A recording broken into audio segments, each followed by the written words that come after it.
Here tonight as Armando Galarraga takes the hill against the Minnesota Twins. The Tigers and Twins, two of the top three teams in the Central, going at it this weekend. And the first pitch of the ball game is a strike called on Denard Span, who leads it off for Minnesota. It'll be Span, Cabrera, and Mauer here in the first inning. 74 degrees our game time temperature this evening. Cloudy skies, some rain in the area. There's a strike called, and the count is 0-2. Want to keep Span off the bases. Denard with 17 stolen bases. Galarraga working quickly. The 0-2 pitch. Span a little bit of power out of that leadoff spot as well. He has 6 home runs. He's a guy that has really tortured Tigers pitching. .392 career against Detroit. He has been a pest on the bases. And that one misses again. 2 balls, 2 strikes on Denard Span. Tigers check in tonight at 57 and 50. Minnesota 2 under the 500 mark at 53 and 55. Here's the 2-2. Pop up in a shallow center. Granderson won't get there. He bloops a base hit into center field.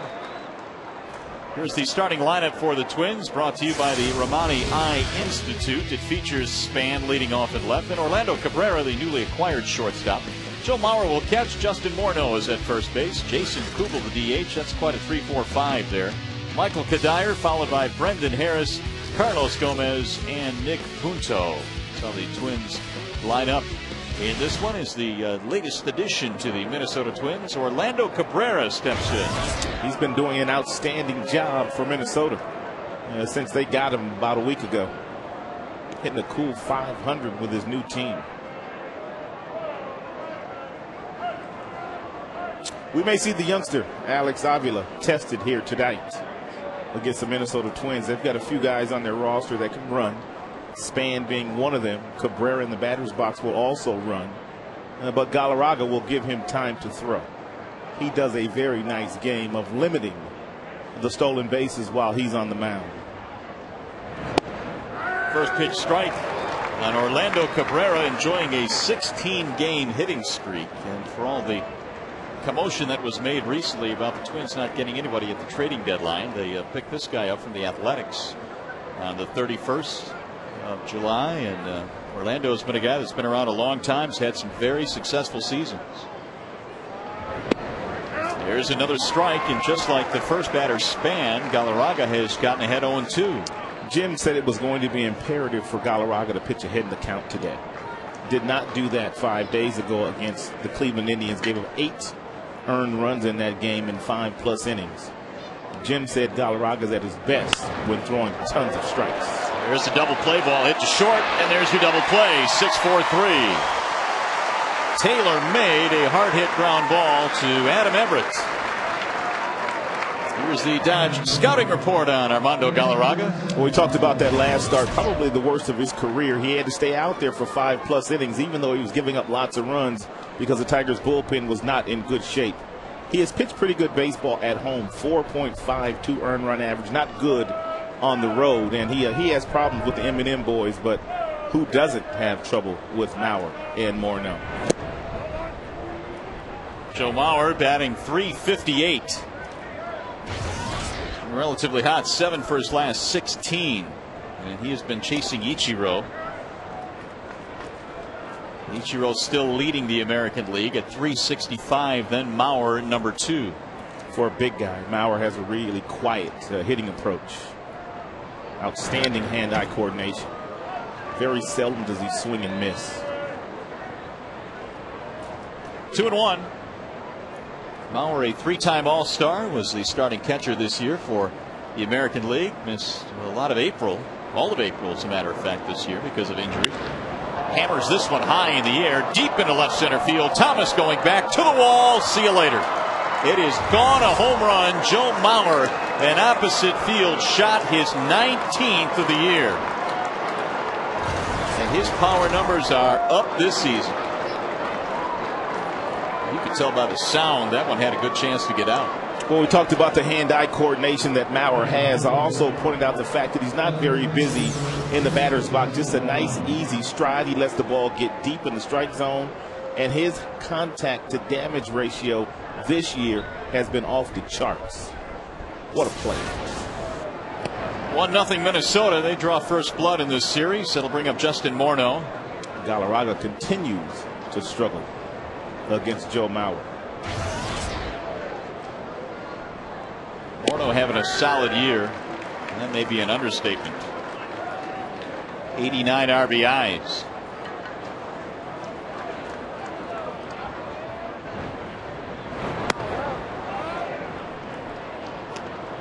Maurer hit 9 home runs all of last year, and he has 19 now this season. It's amazing. I credit the Twins hitting coaches, and Maurer's had a few since putting on a big league uniform.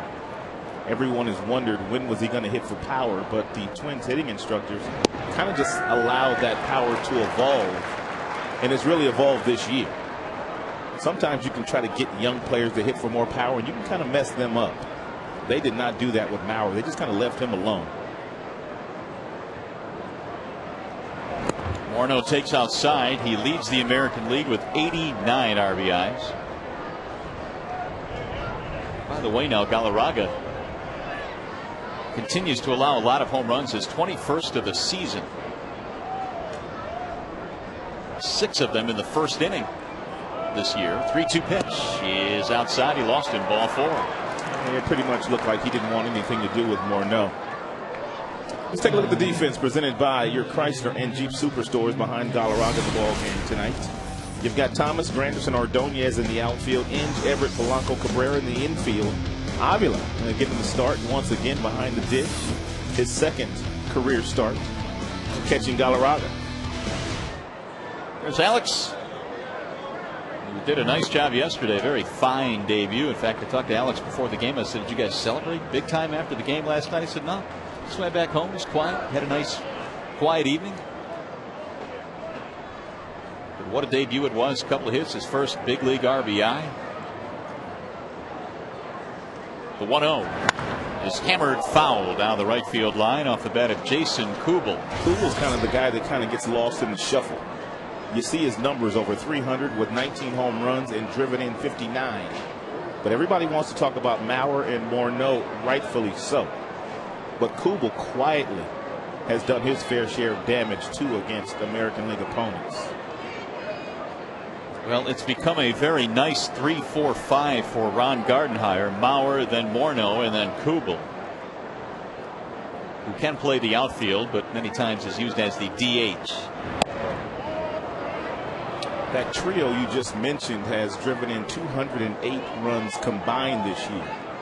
Only the trio of the Los Angeles Angels of Anaheim, Morales, Hunter, and Abreu have driven in more runs than Kubel, Morneau, and Maurer. It's impressive.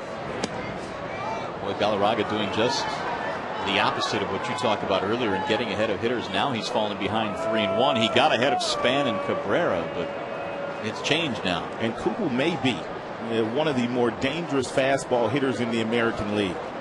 I don't care how hard you throw. If he knows that he's going to get a fastball and it's a strike in this count, he usually punishes it. That's what you need to do in the big leagues, though. Well, here it comes. And he took it right at the knees on the outer edge. 3-2. 59 RBIs for Kubel, who back in April hit for the cycle.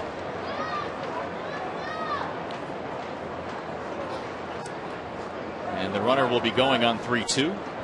And it is ball 4.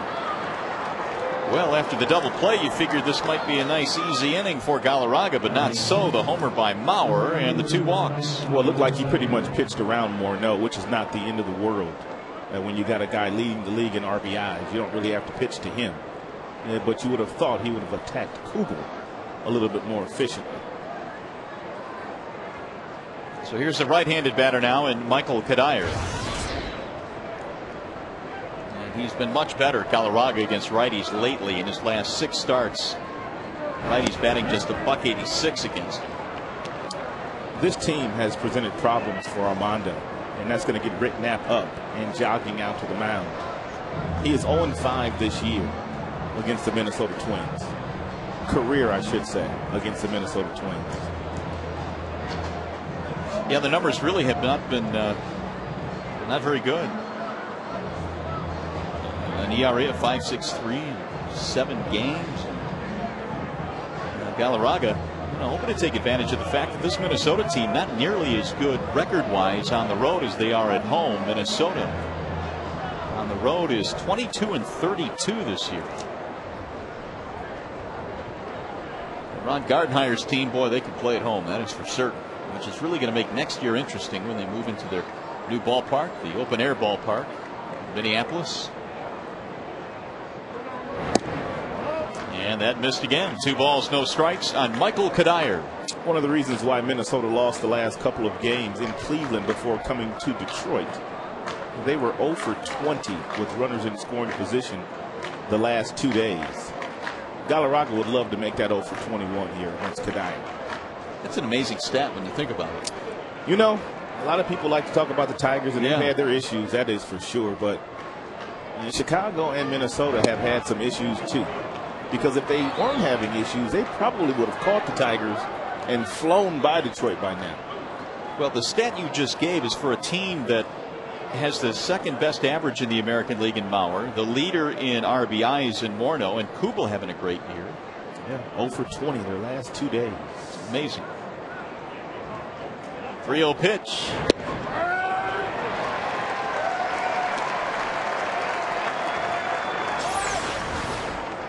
And Kadire taking the 3-0 fastball right down the middle.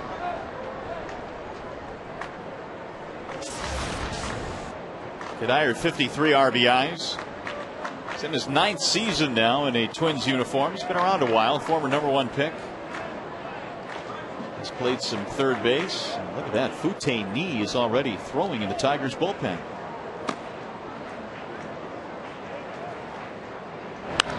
He got him to pop it up on the infield. Inge coming over.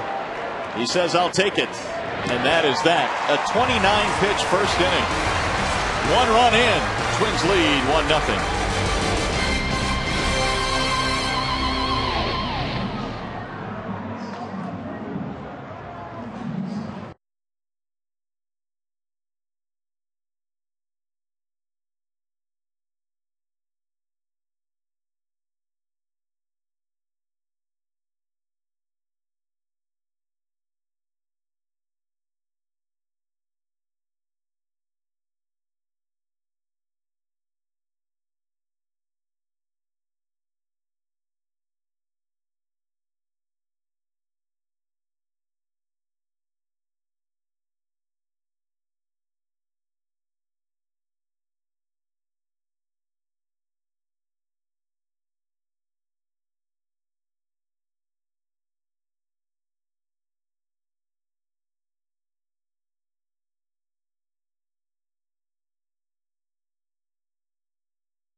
Inning here at the ballpark. Twins on top in this one, 1-0. Tigers starting lineup presented by Big Boy. It's Curtis Granderson leading it off in center field, followed by Placido Polanco, then Cleet Thomas. You've got Miguel Cabrera cleaning up. Ian the DH. Maglio has been heating up a little bit. He's in right field.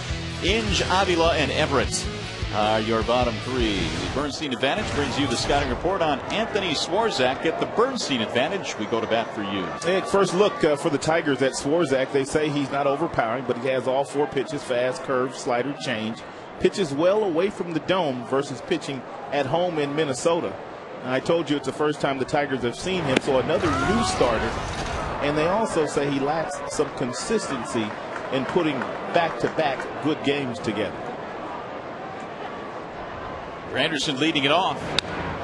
It's amazing how many young starters the Tigers have faced this year. We saw a bunch of them against the Orioles, and this Swarzak kid is only 23 years old. The entire game appears to be changing because not only are we seeing lots of young pitchers, but there are lots of young position players getting a chance to play in the big leagues.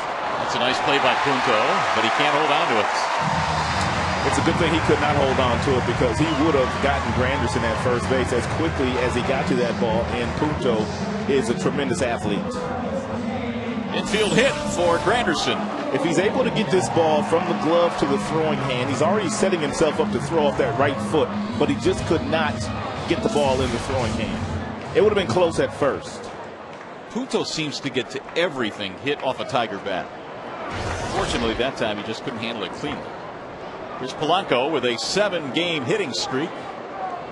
There has not been many guys attempt to run while Swarzak has been on the mound. 2 to be exact. And there goes the runner. Bouncing ball, and it's going to get through. A base hit out of the reach of Cabrera. Granderson goes to third, and the Tigers with a hit-and-run single. Didn't get a chance to finish the sentence, but when these types of pitchers show up against the Tigers that do not allow you to run by getting a steal, you simply put the hit and run on with a guy that can handle the bat like Polanco, and he sure picked the right spot to hit it to with Cabrera going over to cover the bag, which allowed Granderson to scoot to third. So the Tigers are in business here with men at the corners. And you've got the number 3 hitter, Clete Thomas, checking in. Mauer hit a home run, but the Tigers trying to come right back. Clete batting .270 now.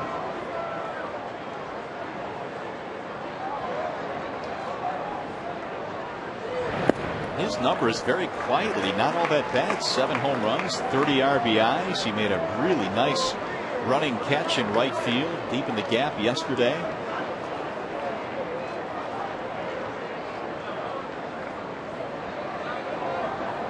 The 1-0. Bouncing ball hit to the right side. Glove there by Morneau. He's going to come home, and they've got Granderson caught in a rundown. And Grandy is not tagged. Here goes the throw to second. Not in time, and the run will score. Harris thought he tagged him. Brian Knight said he did not tag him. And Harris can't believe it. Tigers score a run. That was odd.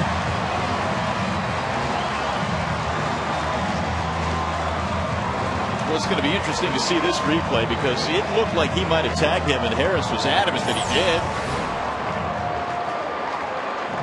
Well, you could tell by his reaction after the tag, he might have got him on the shoe if he got him anywhere. So he comes up and then he throws the ball to second base because he's feeling like, I got Granderson on that shoe right there. And it appeared that he got him on the right shoe.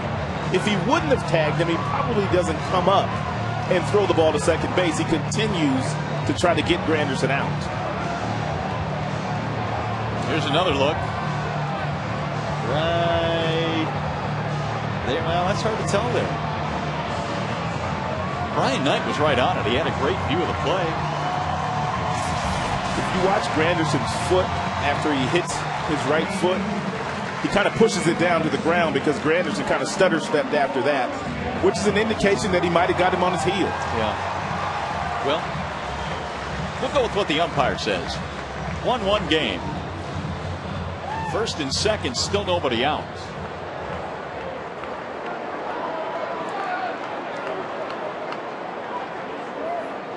That'll bring up Cabrera.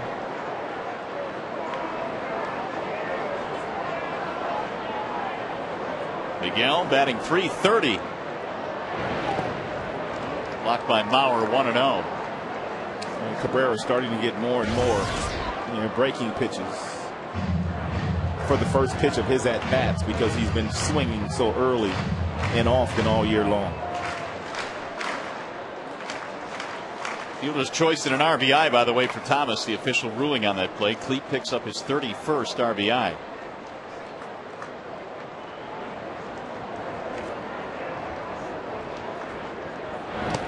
Lost in that entire play was a pretty good play down there at first base by Morneau on the backhand.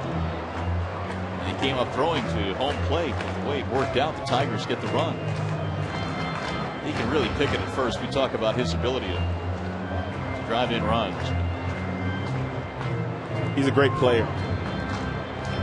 How does Cleveland get an RBI there? I don't know. I don't know. Because clearly that to me seems like a play where he wasn't going to score a run. When you get a guy in a rundown, I'm not sure an RBI is in order there, but that's the official scoring. Cleveland will take it though. 2-0 on Cabrera. 3 balls, no strikes. Let's see if Cabrera swings 3-0 here. I know Jim's been trying to get him to swing 3-0 on occasion. He's one of those guys that really doesn't like to, but Jim said he'll continue to give him that hit sign in these situations.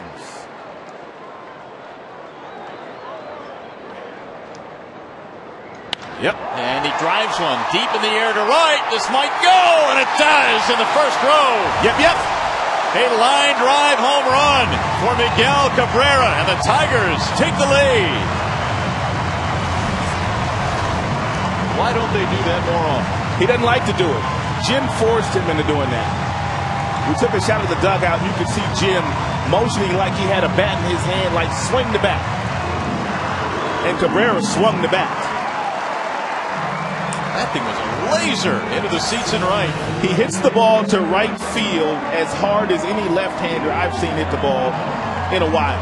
He's got tremendous power. Tremendous power. You know, there was a game about a week ago or so when it was a 3-0 count and the game was on the line and Cabrera was in the batter's box and he took a fastball right down the middle. And Jim was irate because he was trying to give Cabrera the hit sign, but Cabrera never looked down at the third base coach, Gene Lamont. I remember that. He never looked down there.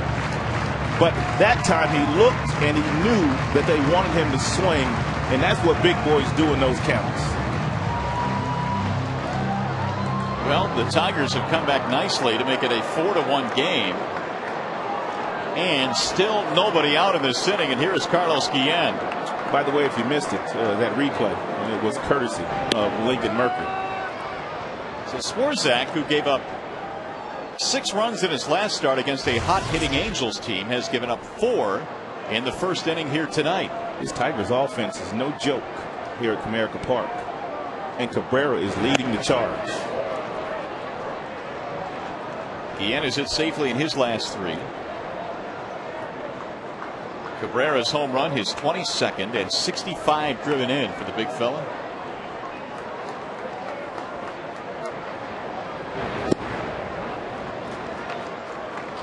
Two and one.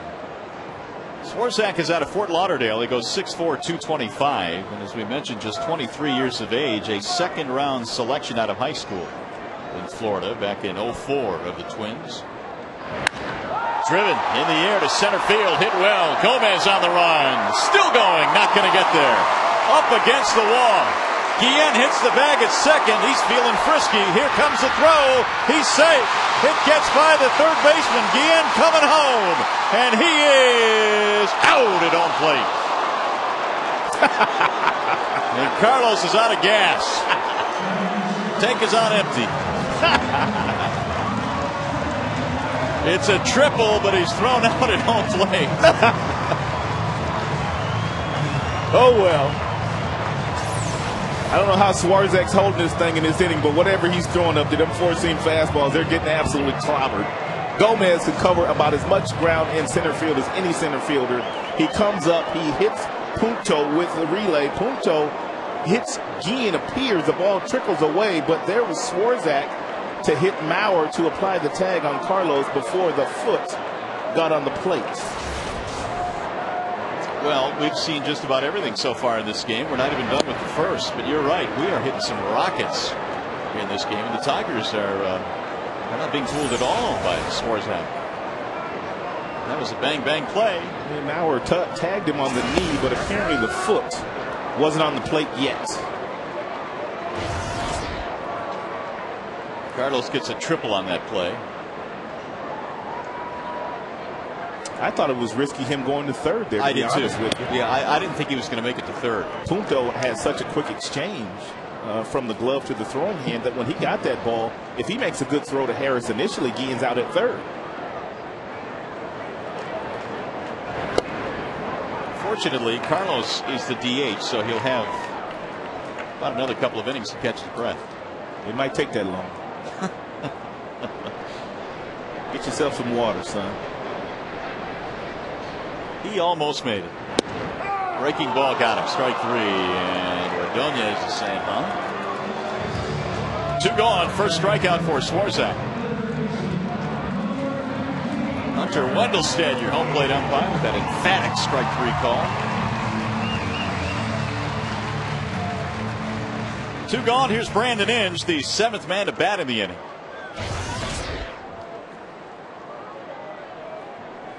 Brandon finally broke into the home run column in the second half with a long ball yesterday, a 2-run shot against the Orioles that got the Tigers off and running offensively. And it was a welcome sight to see a guy who had hit 21 in the first half get his first home run of the second half finally. Another hard hit ball back up the middle into center. 2-out single for Brandon Inge. One of the reasons why Swarzak is having a difficult time of getting through this Tigers lineup the first time around is he has not thrown one fastball inside. You can have good control away from your arm side on the outside part of the body, outside part of the plate, excuse me, but if you do not show a hitter inside every now and then, it's usually going to be a short night for you, especially the way the Tigers play here at Comerica Park. Here's Alex Avila, who was 2 for 4 in his big league debut with an RBI yesterday. He drives one high in the air, deep into right field, down the line, and gone! Alex Avila! First big league home run for Alex Avila.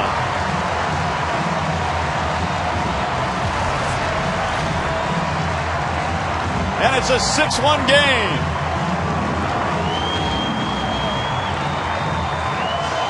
Hit that ball a mile, and there's Dad, who has just watched his son hit his first big league home run. He jumped all over that high cheese from Swarzak. I mean, he killed it. What a swing. Wow. Leland was talking about him today in the office and talking about the fact that he really liked what he saw in his plate appearances yesterday. He said it looks like he gets set early, which allows him to recognize balls and strikes. And Papa, what a day for him. What a 24 hours for Papa. Yeah, what a day it was yesterday, and it's just a continuation. 364 feet. I hope they can get that ball back for young Alex. That would be nice. Tigers all over Swarzak here. 6-1.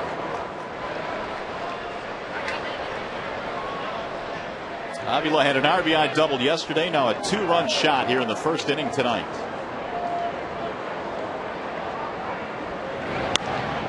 That is popped up. Third base side for Brendan Harris.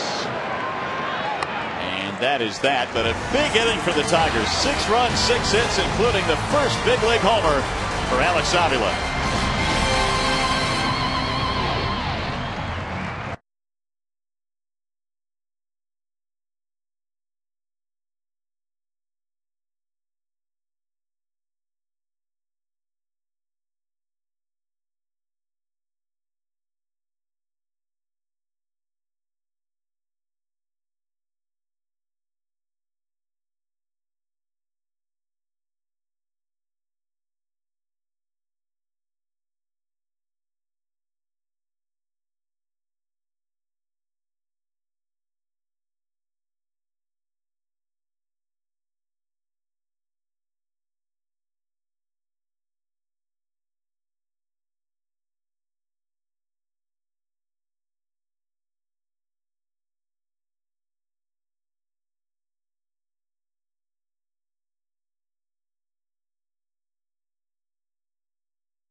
Sports Detroit is brought to you by Comerica Bank, standing the test of time since 1849.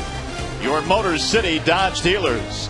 Comcast with over 10,000 on-demand choices, more than anyone. And by Arby's Bacon Cheddar Roast Burger Sandwich. Try it today. It'll have you saying, I'm thinking Arby's. How about the start to this one tonight? How about the start for Alex Avila to a big league career? An even-keeled kid, and he just simply stroked one into the seats and right. Oh, hum, just another day at the office. You know, yesterday David Dombrowski was talking to John Keating on Tigers Live pregame, and he was talking about the fact that when they were looking and getting close to making the decision to bringing Avila up. That's into right field for Maglio, and one gone. They kept Papa out of the conversation. He wasn't even part of the conversation because Dave kind of knew that Al would kind of balk at bringing up his son at such an early age with only 1 year of pro ball, but this is what they needed. They needed someone to swing the bat behind the dish, some youth, and he's added all of that. Well, he has. He has just kind of burst onto the scene here. I know it's only 2 days, but very exciting start for Alex. Carlos Gomez, the batter. Keep in mind the Tigers really want to do some damage in this series when you consider that they have only 2 wins in the season series against these Minnesota Twins. They're 2-6 against them. And Twins have been scuffling on the road as well, as you brought up earlier. They have just not played well away from the Metrodome.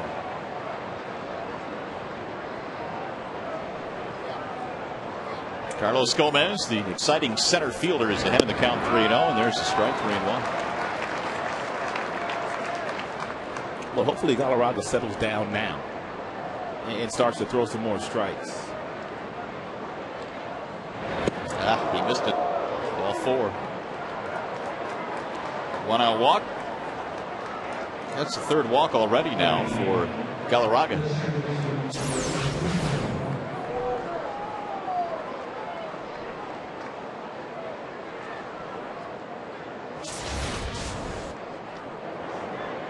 Bring up Nick Punto. By the way, these 6 runs in the inning ties a season high for the Tigers. They hadn't scored 6 runs in an inning since April the 12th against Texas. It has come in handy here tonight. Punto takes a strike, 0-1. Nick over his last 7, a terrific defender. But he hits just 207 with very little, if any, power. 1 home run and 24 RBIs. You got to keep an eye on Gomez down at first base.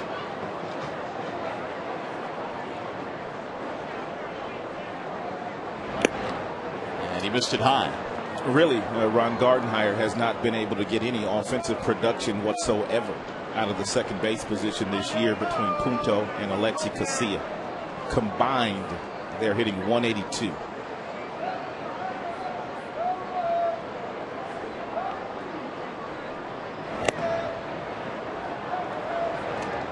Well, with Cabrera in the mix, he has added a spark to their team offensively.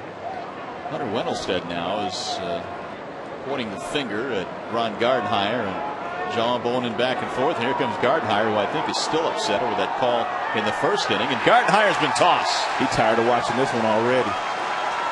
Here you go.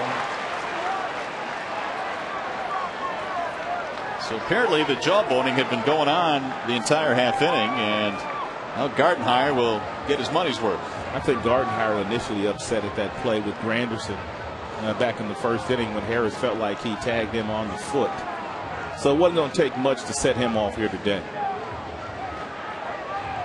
It's funny, I had a chance to interview him earlier today. He was just as nice and just as happy, ready to roll. Oh, he's a great guy. Oh, for sure. He's a terrific manager and really handles the press very, very well, and very good guy to be around. But this has not been a very good start to this game tonight for the Twins. I think that first play kind of set him off.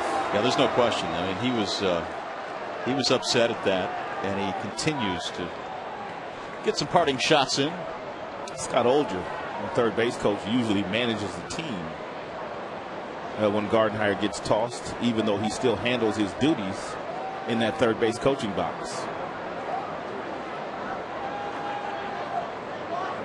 2-1 pitch is outside. 3 balls and 1 strike. Jim will not sit around very long and watch this tonight if Galarraga continues to fall behind hitters. He's had at least 5 3-ball counts today already. I think you're right. Well, he's walked 3. And he is 3-1 now, 3-2 on the number 9 hitter Punto, so it would be inexcusable to walk Punto. Armando gave up the home run to Mauer in the first inning. That's all they got. They stranded a couple after that.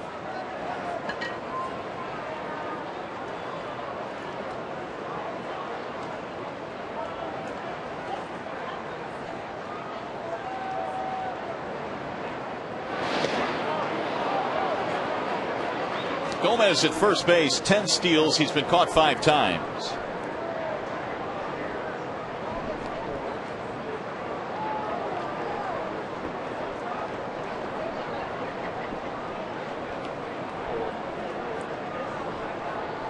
Runner goes, and it's fouled back out of play.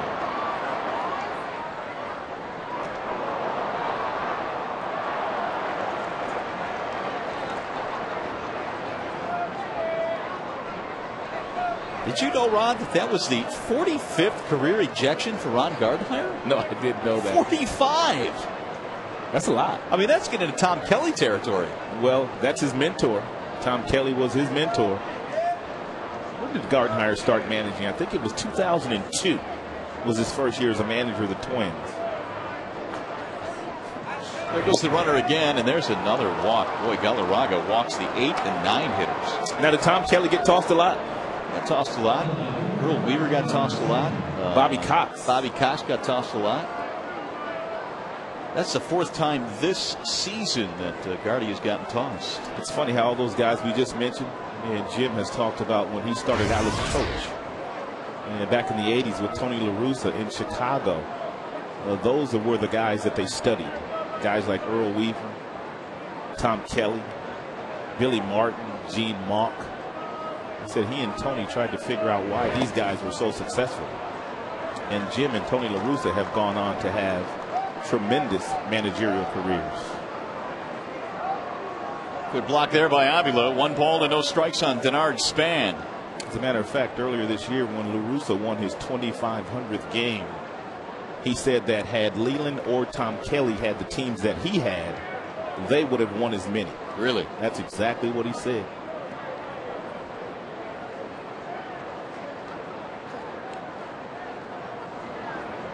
The 1-0, and there's a strike. Well, the problem that Galarraga has created for himself here is that he has put the 8 and 9 men on, and now he's dealing with the top of the order, guys that are either red hot right now or have hit Tigers pitching very well. Span's one of those guys that doesn't strike out very often either. And really all he looks to do is make contact. He gets set real early with that front foot. Watch that front foot, how quick it gets down and allows him to recognize pitches. And there's a base hit into left field. Gomez coming to third. They're going to send him home. And the throw will come into third base, but there's nobody there. Galarraga will chase it down. A run will score. Thomas came up throwing to third, but there was nobody on the bag. Single for Span, RBI. E7.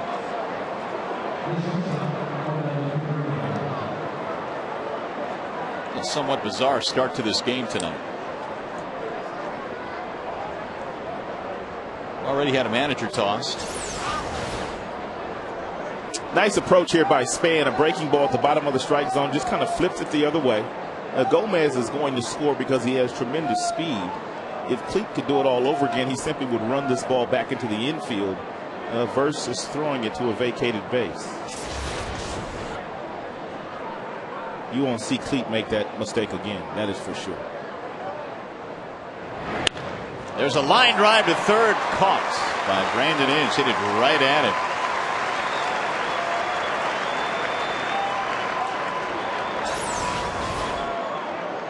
And Ron Gardenhire was talking about Carrera before the game and talking about how much he has added to their infield offensively and defensively. But they're still having a tough time of winning games. even with Cabrera anchored in that 2-hole.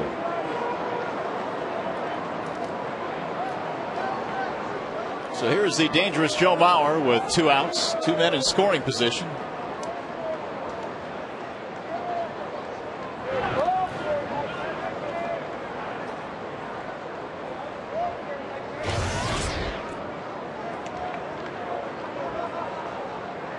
Mauer hit a homer in his first at bat back in the first inning.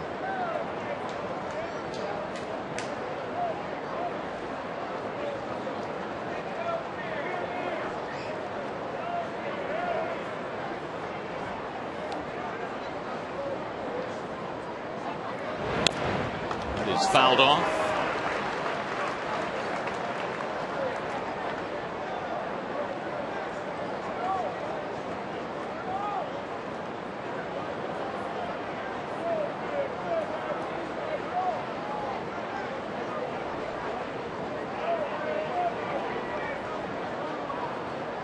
Tigers lead 6-2. We're in the second. Mauer's home run was his 19th back in the first inning.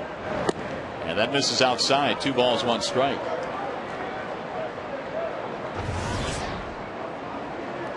Already up to 50, and you can see the ratio is going the wrong way.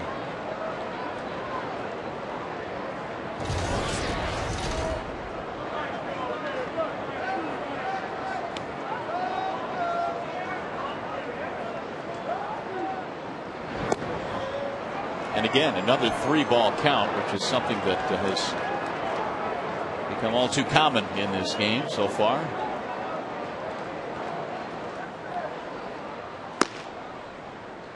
And it looks like Lambert now is starting to warm up, recently called up.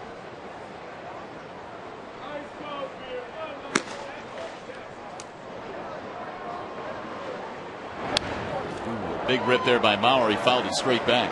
He has got some kind of pretty swing. I mean, just pretty.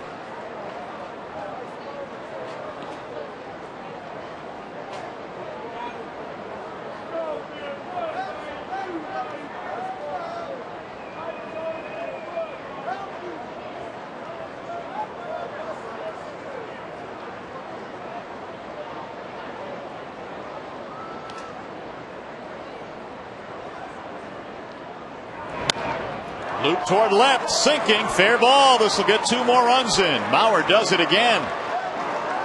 He serves a single out to left field, and Galarraga giving this lead right back up. Mauer has 3 RBIs. Boy, can he just flat out hit. It's tough to pitch at this level when you're falling behind every hitter. Mauer fouled off the 3-1 pitch.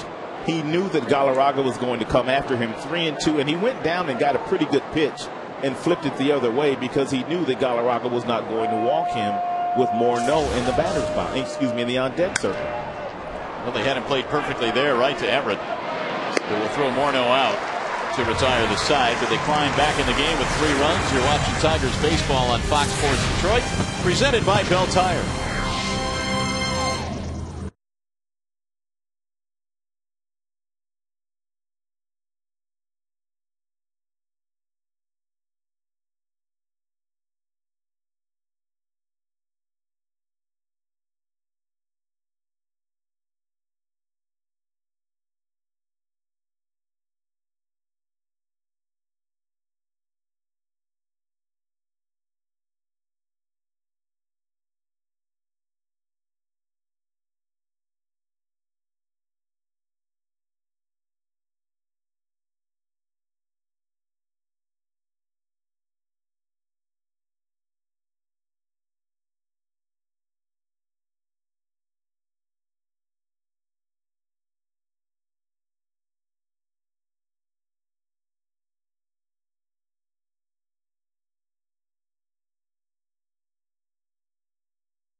Well, we've had a couple of wild innings here already at Comerica Park. Tigers hold a 2-run lead, 6-4 over Minnesota. Let's take a look at the Minnesota defense presented by Honda Bloomfield.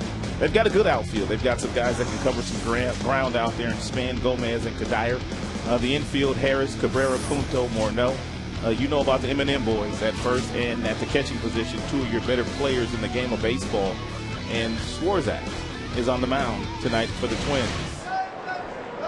Orlando Cabrera, the newest addition to Minnesota, out at the shortstop position. It's been a wild start to this one. 6-4 is our score. Swarzak back at the hill as we go to the bottom of the second inning. And Curtis Granderson, who has an infield single, leads it off. Swarzak threw a lot of fastballs in that first inning, and the Tigers were all over all those fastballs. And therefore, he started Granderson off with a breaking ball. We were talking earlier about the ejection of Ron Gardenhire and how many he has had, and some of the managers that have been ejected the most. 2-0 is hammered to right. That's a base hit. To correct something I said, I put Tom Kelly in that group, which probably is incorrect. I was thinking of Bobby Cox, who you later mentioned, who leads, I think, the world in ejections. He sure does. But Tom Kelly was not part of that group. But certainly Bobby Cox, one that ran into a lot of trouble. Well, they've got the phone up now and the bullpen up as well. Swarzak has given up, let's see, 7 hits.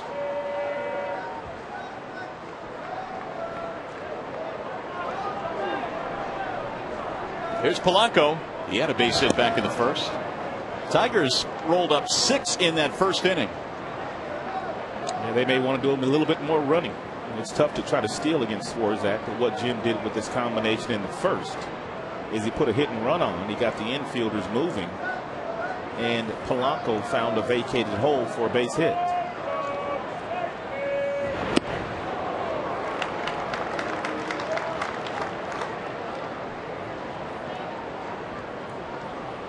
Jim has said on many occasions when he's relaying signs down to Gene Lamont, they've been together so long, is that Gene Lamont pretty much knows what he wants to do on most occasions. Well, it's 2-0 and nothing on here. 3 balls, no strikes.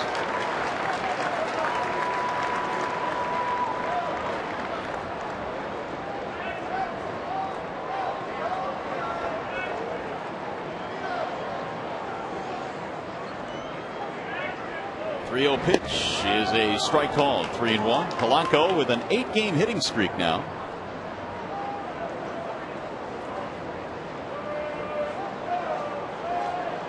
Gene Lamont running through the signs.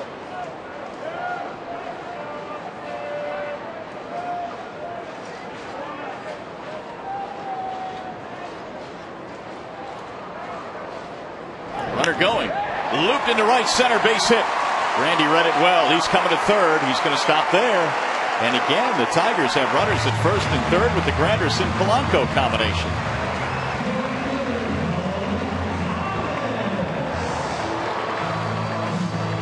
Both Galarraga and Swarzak have not helped themselves out today. Both have pitched behind all game long. All game long. Here's a 3-1 fastball. It's right down the middle. And Polanco's not going to swing and miss that particular pitch. And Granderson reads the line drive and just continues to run to third base.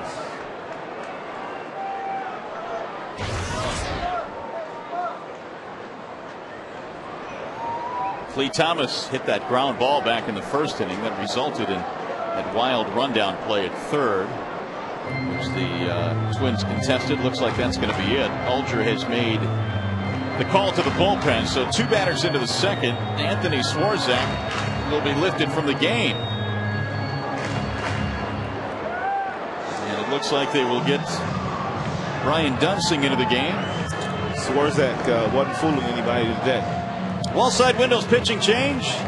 Twins go to the pen, and we'll be back.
with the Tigers as they take on the Twins at 7:05. Pre-game festivities include live music and dancing.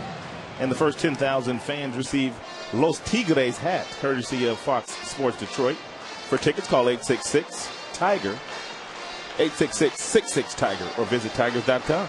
I'm real impressed with the way you're able to trill your R's. That's you like that? Yeah, very nice. Tigre. Yeah, it's Fiesta Tigres. No fiesta tonight for Anthony Swarzak. You going to dance tomorrow? They said dance. Very unlikely. I can tell you that right now. Very unlikely. Brian Dunsing has taken over now for Swarzak, who was out here in the second. How about you? Are you going to dance? No, I don't think so. If you're not going to do it, I'm not going to do it. All right. I might wear the sombrero. That's about it. Opponent's batting average not bad for Dunsing, but he's walked 13 in 26 innings. Therefore, the earned run average is a shade over 5. Here's Cleet Thomas with runners at first and third, nobody out. And Cleet takes the ball away, 1-0. Tigers now have 8, count them, 8 hits.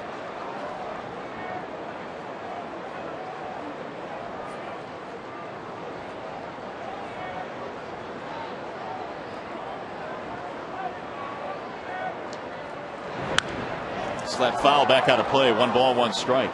Well, Jim's going to have to make another decision in this game early as to what he does with Carlos Guillen. Carlos Guillen is a couple of batters away, but he has only been able to hit left-handed. Now with the left-handed Dunsing in, does Carlos hit left-handed against him, or does Jim take him out? Good question. You've got Thames on the bench. We'll find out.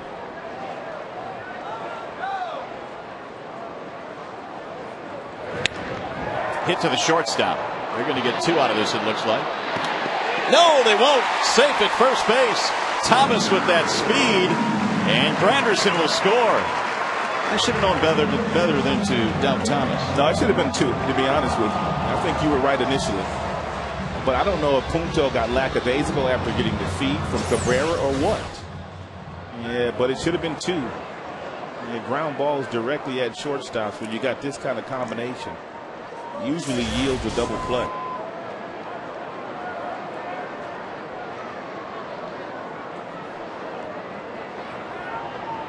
Thomas with a couple of RBIs, and Cabrera fouls it back. Getting a report here on MLB.com from Jason Beck, who covers the Tigers. The home run that Cabrera hit back in the first on a 3-0 pitch. First time he's ever done that in his career. He doesn't like to do it. They've had to force him to swing 3-0. It's not going to be his last. 197 career home runs for Cabrera, and that was the first one that he's hit on a 3-0 count.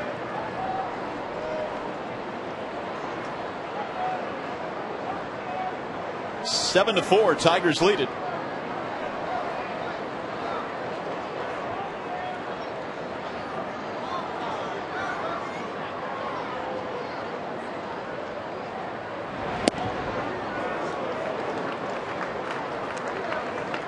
Cabrera's home run now gives him 65 RBIs. That's a team lead.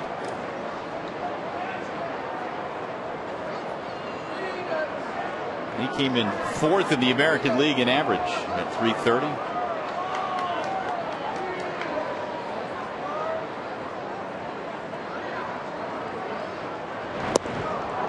It's the opposite field home runs that Cabrera hits, and that's what he did back in the first inning, that are just so impressive. How far and how hard he hits a ball on a line the other way. That's what separates him from most right-handed hitters. Very few have that kind of juice the opposite way.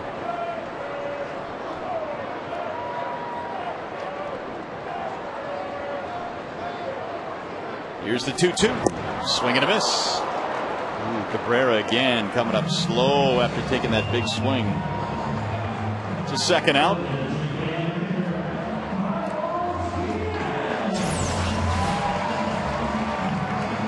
Pretty good breaking ball there by Dunsing. Kind of disappeared on him, and Cabrera had some issues with one of his body parts yesterday. I don't know exactly which one it was, but whatever it was, it's kind of still giving him some minor issues, I guess. Here's Carlos Guillen. Here's the answer to your question. He's going to bat lefty against the lefty. Jim did not want to burn one of his bench players early in this game. Especially the way it started off. It looks like it might be a slugfest. And this is the perfect indication of how troublesome that right shoulder must be. I mean, really.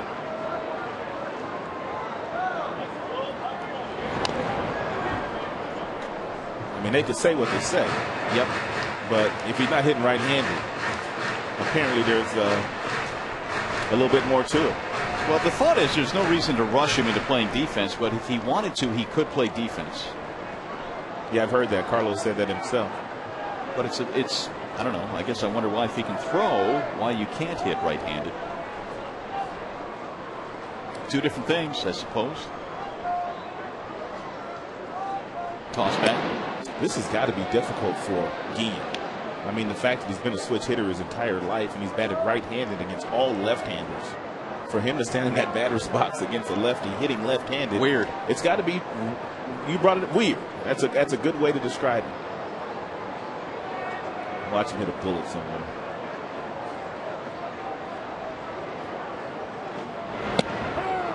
Not this time. Strike three called. So a couple of strikeouts for Dunsing, but the Tigers get a run back. We go to the third. It's 7-4.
You came in, that's a promise. And by AT&T, your world delivered. It has been a very offensive start to this game tonight. A lot of offense. 7-4, Tigers lead. We've had a total of 12 hits as well. Tigers have most of them, 8. And Armando Galarraga trying to stay in this game. He will face Jason Kubel. He needs himself a 1-2-3 inning here. Kubel and then Kadire and then Brendan Harris for Minnesota.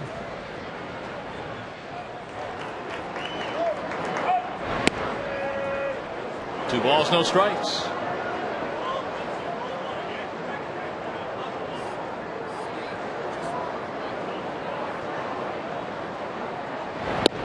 There's a strike on the outer edge.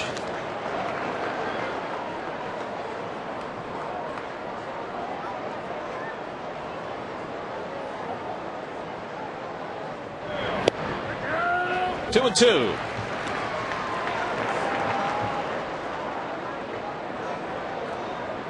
Kubel had a base on balls in the first. Galarraga walked a couple in that first inning, 2 more in the second. Swing and a miss. Got him to chase the slider that time. 1 gone. That was a pretty good looking pitch right there. By the way, this game is available tonight in crystal clear, stunning high definition on Fox Sports Detroit HD, sponsored by Comcast.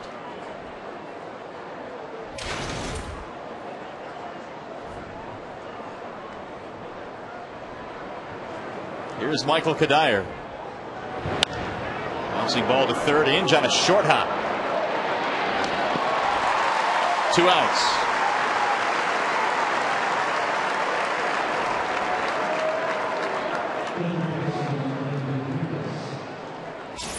One of the keys to this play, when you get caught in between one of those in-between hops, if you're in, you have to make sure if you don't pick this ball cleanly, you at least keep it in front of you. And even if the ball trickles off the glove, he's still got a chance to get the out at first by keeping the ball in front of him. Did he even catch it cleanly? I don't think he did. Right in the stomach, wasn't it? Yeah, it looked like it. Made the play, though, and that's all that counts. 2 outs, strike 1 on Brendan Harris.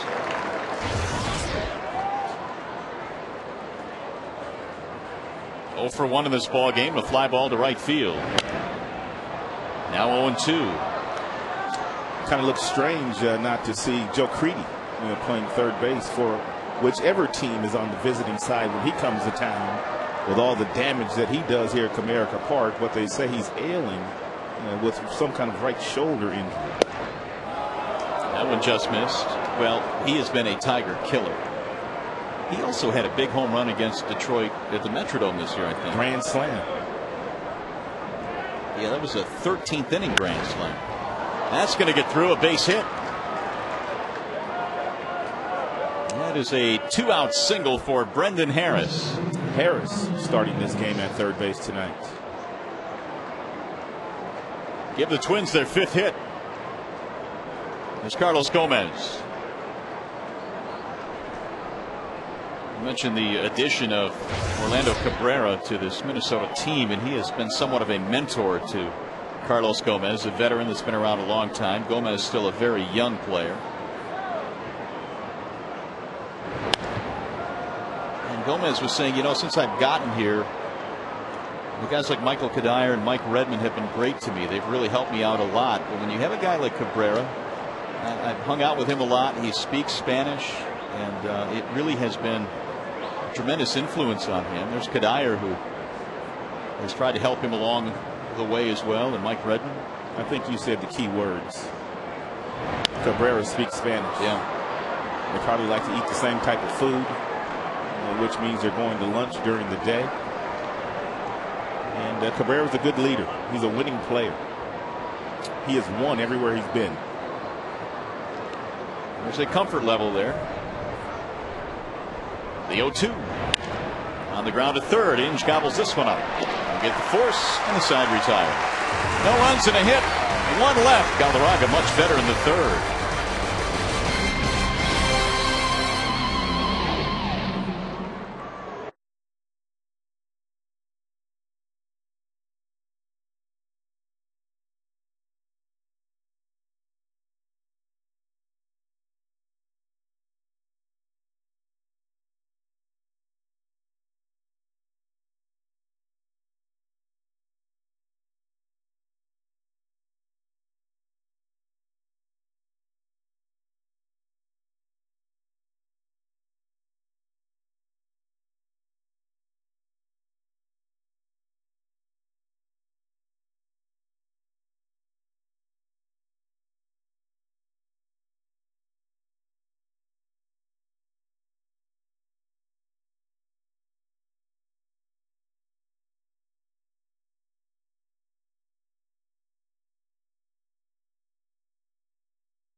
Ford Field. Full season tickets are just $30 per game.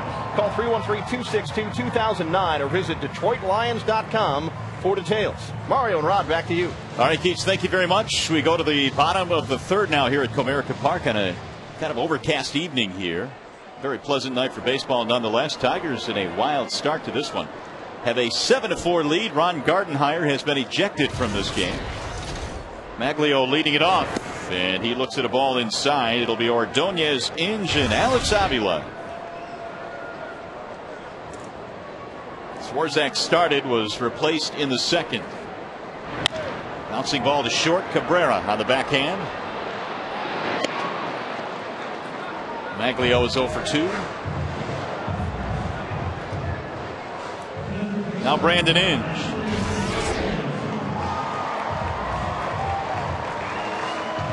Inge had a single. He's back in the first inning.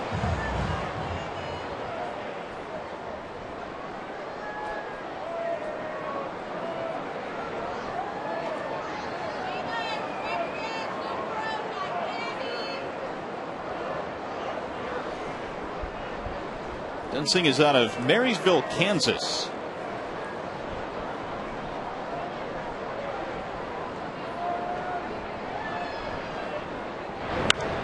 That is popped up.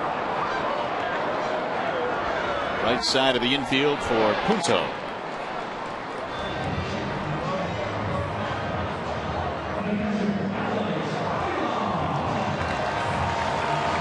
That'll bring up Alex Avila, who homered in his last at bat. He got himself a fastball at the top of the strike zone, got on top of it, leaned on it, and hit a 2-run home run.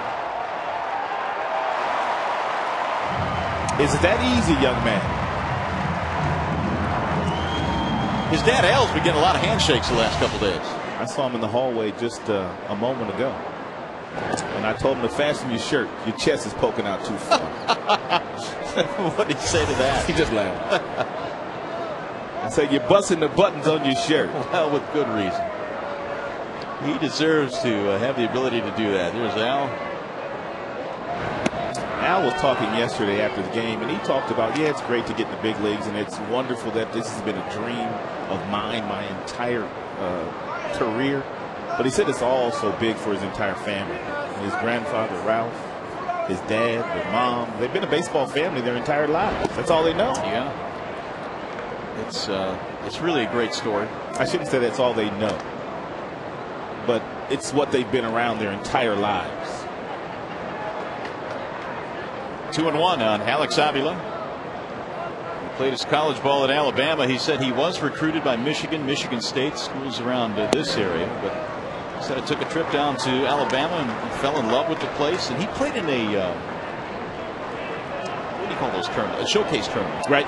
And it was in the South, and that's when Alabama first saw him. He said that was one of the last schools that actually got in on me as far as recruiting, and he took a visit and loved it. It was a high, towering fly ball to center. Gomez under it, and that is that. Tigers go 1-2-3. We go to the fourth. 7-4 Detroit.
Has the highest batting average in a single season? That's your question tonight. What catcher has the highest batting average in a single season? Alex Avila has homered in the ballgame tonight, and so he is now 3 for 7 in his career. Would he qualify? Not yet. No. All right. Otherwise, my answer is Avila. Nick Punto leads it off as we go to the fourth inning, 7-4. Tigers on top of the Minnesota Twins in this key 3-game weekend series here in Detroit. You know, anytime you play the Twins, it's key, whether it's in April or September. Divisional opponent. That's driven way foul.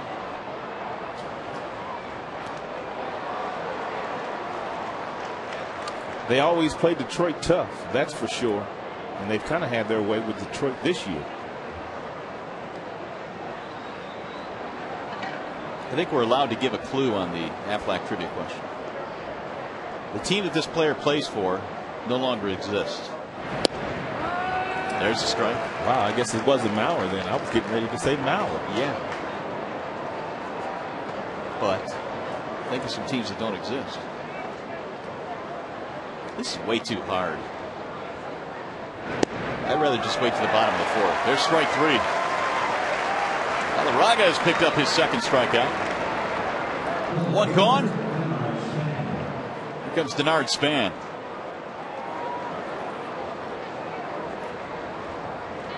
Tigers have one more visit to Minneapolis. It'll be their final visit to the Metrodome. You going to shed a tear, Rod? No, I will not. No? The last 2 weeks of the season are going to be brutal for Detroit. Strike 1. The majority of their games in that 2-week stretch come against the Minnesota Twins and the Chicago White Sox. But the final 7, though, will come at home, which is a good thing. Because of their home record? Yeah. I mean, your point's well taken, though. I mean, they're not going to be easy games, regardless of where you play, but at least they're at home. Well, 3 of them are on the road at Minnie, and then 3 in Chicago, but the last 7 are at home. It's going to be a fun final 2 weeks, that's for sure.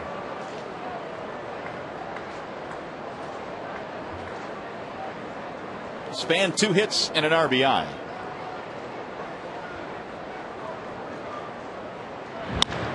Pulls that one into right. Base hit right in front of Ordonez. He's 3 for 3.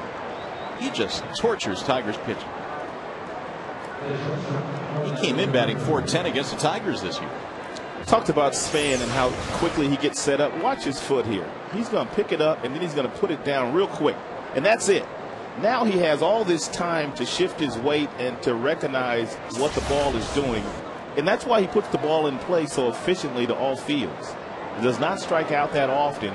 He's not looking to hit extra base hits. He's just simply looking to get himself a lousy single. And he's done a lot of that. He's got 3 lousy singles today. Orlando Cabrera is 0 for 2. He's hit into a double play and lined out sharply to third base.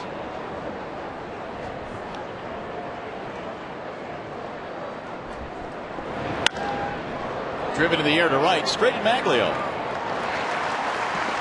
2 gone. Hey, guess what time it is?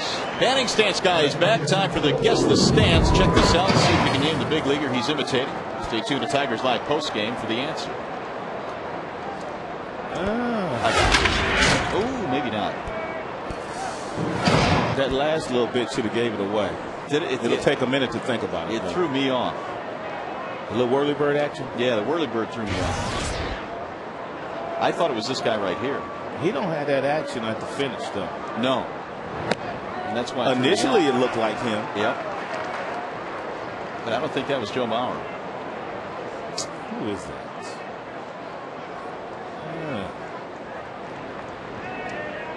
I'm stumped today. And you know what? We're getting 0 help from the truck. I am stumped today for the first time. Mauer's had a big night already. 3 RBIs, homer, and a single. I got it. You got it? Yeah. Well, you can't say it though. Write it down.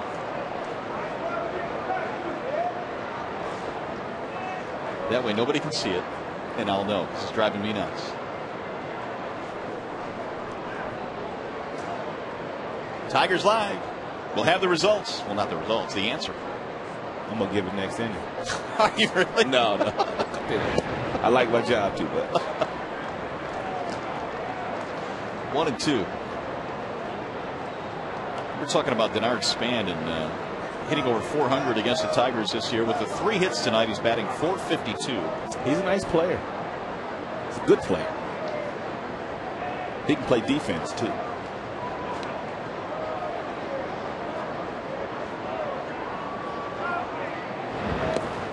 A block by Avila. 2 balls, 2 strikes.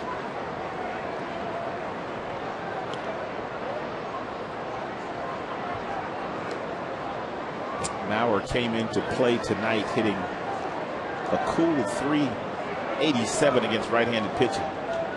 That's gone up a notch. Got a couple of blows already today, a couple of base hits, 1 home run. What a player. Also leads the American League in on-base percentage. Do you think his game will change once they move outdoors next year in Minnesota? It's going to be cold early. I don't think his game will change. Don't think at all? No. It'll affect the offense that he and Morneau are able to put up in Minnesota? I mean, that swing is so nice. I don't know that anything could affect it. Does he have another hit? Oh, Galarraga got there but couldn't handle it. Span is on his way to third. He'll get in there standing up. I don't think Galarraga got glove on that ball. It appeared to hit the bag. And if that's the case, it may be the first error for Polanco in a long, long time, unless they give it to Galarraga. Let's see. I mean, throws right on the bag. Right on the bag. Yeah, sure was. It'd be a tough error to get a Polanco. We'll see, though. You know for sure, well, not for sure, but we know Mauer will get an infield hit for it, but the error will allow Span to get to third. Polanco has a 67-game errorless streak as we speak. Here's Morneau.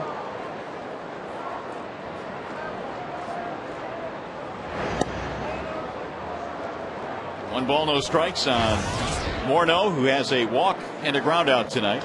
Who would you give it to? The error? Yeah. You know, I always hate giving guys that are on the move an error. As in that case, you know, the pitcher Galarraga, but he was at the bag, and I think you're right. I think the throw was right there. So I would lean toward Galarraga. Checked it, but he went around. I think we're getting the ruling right now. E4. So it goes to Polanco.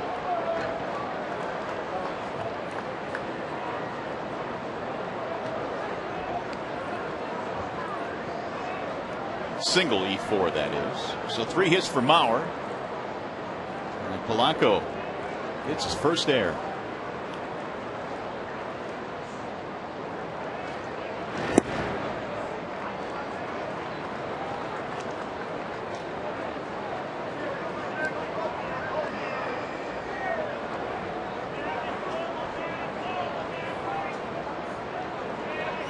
Morneau with 28 home runs, 89 driven in. He's the tying run at the plate. And a swing and a drive into right field. But Maglio is there. It's off the end of the bat for out number 3. They'll strain 2, and we go to the bottom of the 4th.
highest batting average in a single season?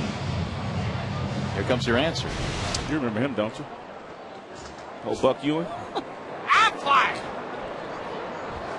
Back in 1893. They pulled out a Cleveland Spider. Did they wear uniforms back then? Apparently they played in ties. Buck Ewing, 1893. There are your top four, I suppose. Mauer's on that list if the season would end today, I think. He was finished second behind Buck. Buck Ewing. Was it Buck Ewing? And Mauer, of course, has won a couple of batting titles in the American League, the only catcher to do so. Did Torrey win a batting title and MVP? I believe he did. I'd have to double check that, but I think he did. I'm thinking he did too in the National League. Yeah, I'm almost positive he did. But he never played for the Cleveland Spiders. No.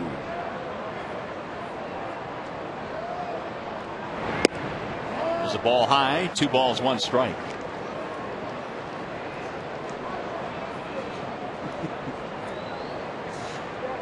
Adam Everett leading it off. The MVP in '71.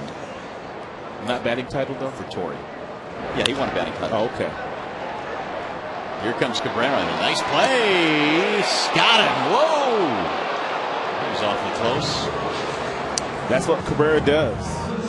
He's a Gold Glove defender. They teach you to hit the front of that bag, but sometimes it's not enough. You saw where the foot of Everett came down at the bag. A lot of times that will dictate whether you're safe or out and where you land on the first base bag. You don't want to hit it too deep. Here's Curtis Granderson.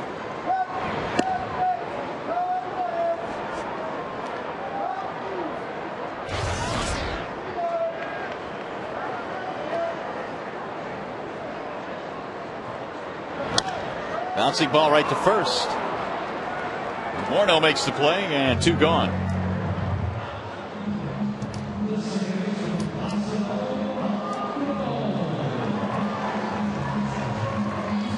Here's Polanco.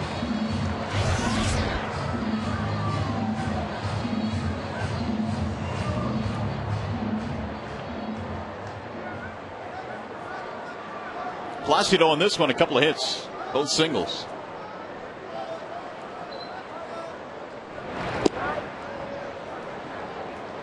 Eight Tigers hits in this game, 7 for the Twins. It started out as a wild one. It has since calmed down a bit. Tigers got 6 runs in the first inning. Polanco slices one to right field. That's going to get down. It's another hit for Placido. Well, he's really starting to pick it up now. That average is climbing. 3 more hits tonight. Just slicing the ball the other way, and he's done a lot of this lately. And Polanco, his straight chart will tell you he's somewhat become a pull hitter. But the last week or so, he's been getting quite a few base hits in the opposite direction. 9 Tiger hits. Here's Cleet Thomas. 2 RBIs tonight for Cleet.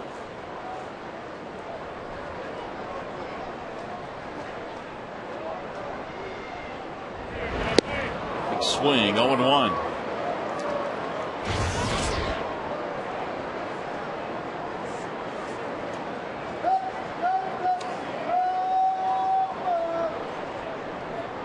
Thomas has 32 RBIs in 55 games for Detroit.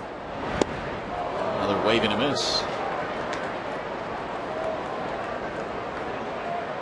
Of course, they had the walk-off against the Orioles earlier on this homestand. Tigers take 3 out of 4 from Baltimore, and that helped their home record.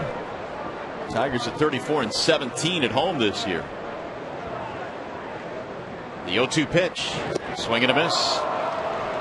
So Thomas is taken care of. Tigers get a 2-out hit, leave 1, and we go to the 5th, 7-4.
for our Cabot Woodstain's legendary performance.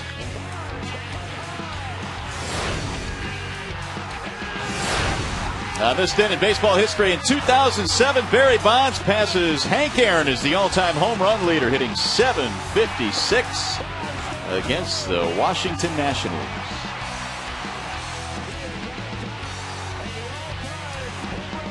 Our Cabot Woodstain's legendary performance. Here come the Twins now as we go to the fifth inning. Galarraga back at the hill facing Jason Kubel, Michael Kadire, and Brendan Harris.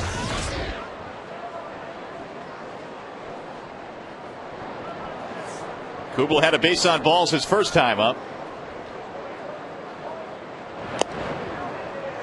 Galarraga's done a pretty good job here of kind of settling into this one after giving up the home run in the first, 3 more in the second. Tigers gave him a big lead to work with, but then the Twins started pecking away.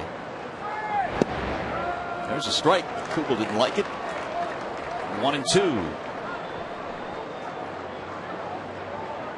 Kubel hit for the cycle in April. In fact, the Twins have had 2 guys this year that have hit for the cycle.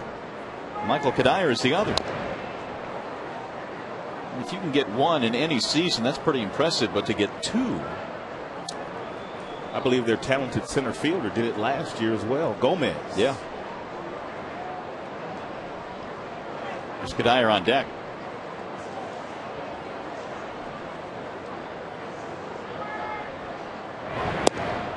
Oh, that was close. Kubel thought about offering but didn't.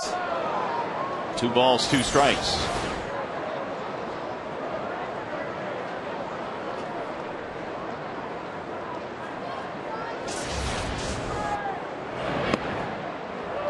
Laid off again, 3-2. Kubel a couple of times this year has hit pinch hit home runs. In fact, once against the Tigers, a 9th inning home run back in the Metrodome on May 13th, which tied the game, a game in which the Twins eventually won in extra innings. He's done it twice this year. And he's just taken a walk. Second time he's walked in this game. And 4 walks for Galarraga, and that's going to get Rick Knapp up and picking up the telephone. They've had Knee, they've had Lambert warming up. He was in the early innings. And now it's Ryan Perry.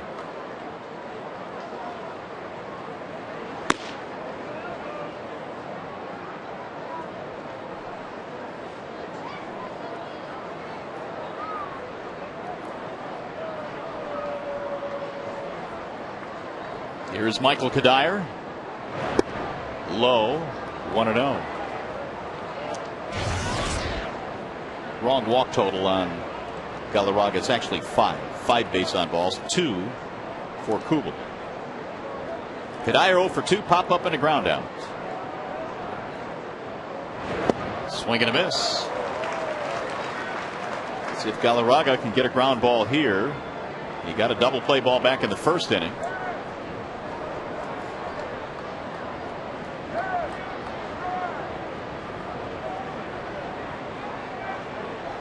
Kadire hits into a lot of them, 14 this year. Put this one in the air though, pop it straight up left side of the infield. Hinge coming over, 1 gone. Kadire is dispatched.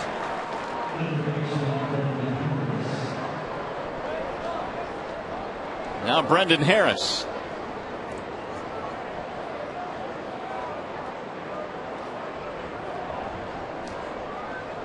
Harris 1 for 2, singled in the third.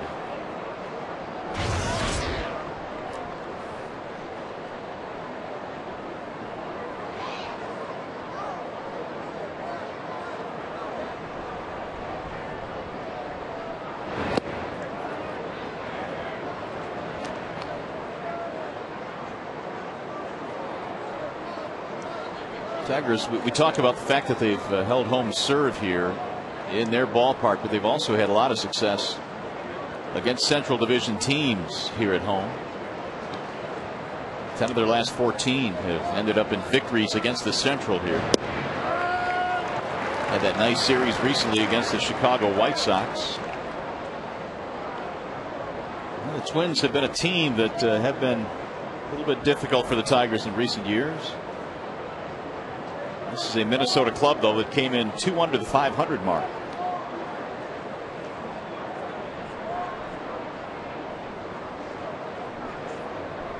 One ball, one strike.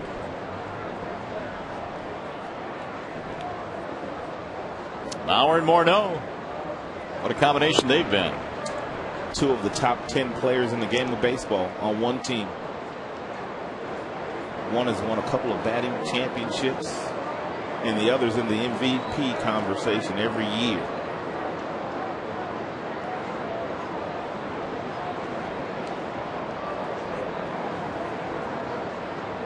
The 2-1. 2-2 on Brendan Harris. Cleveland Indians off to an early start against the Chicago White Sox today. In the second, they are leading the White Sox 3-0. Nice. Jim said he expects that Cleveland team to present some problems for some teams down the stretch.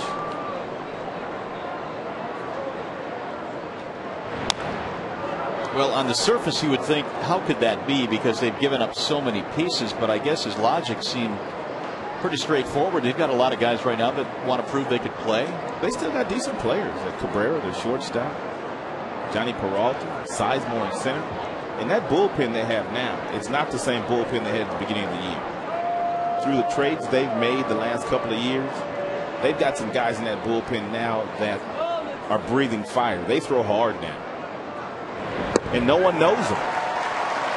No one knows those guys. Harris strikes out. Third strikeout for Galarraga. 2 gone. Well, they may know them real soon because they've got some really good arms. Here's Gomez. This is a guy that last year led the majors in bunt singles with 30 last season.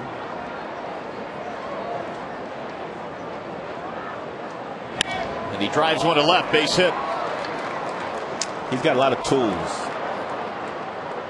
He has not learned how to use them all at this level, but Gomez has a lot of tools. He can do everything. Hit for average, hit for power. He can run, he can throw, and he can defend. Those are the 5 tools you get graded on before you sign a major league contract.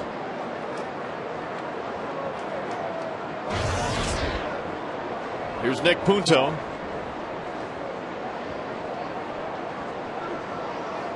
He walked and scored back in the second.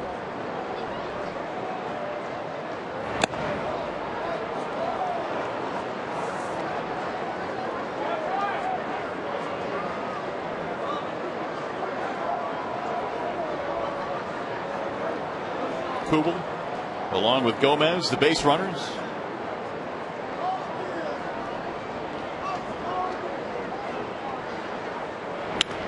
And is driven foul back out of play.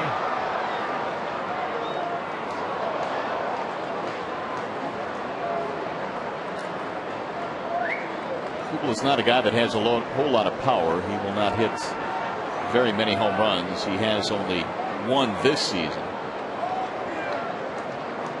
But boy, can he pick it.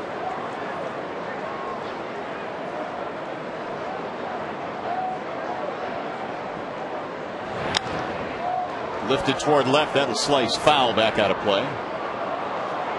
And who is the only pitcher to give up a home run this year to Nick Punto? Well, it's Derek Holland of the Texas Rangers. They like him a lot. They say that kid's good. That Holland kid. It's the kid they refused to give up in the Roy Halladay deal. Yeah. Which says a whole bunch right there. Because usually if you're the Texas Rangers and you got a chance to get a guy like Roy Halladay, why wouldn't you give up whoever they want? Well, he must be really high on him. Extremely high on him. You're talking about the best pitcher in baseball right now in Roy Halladay.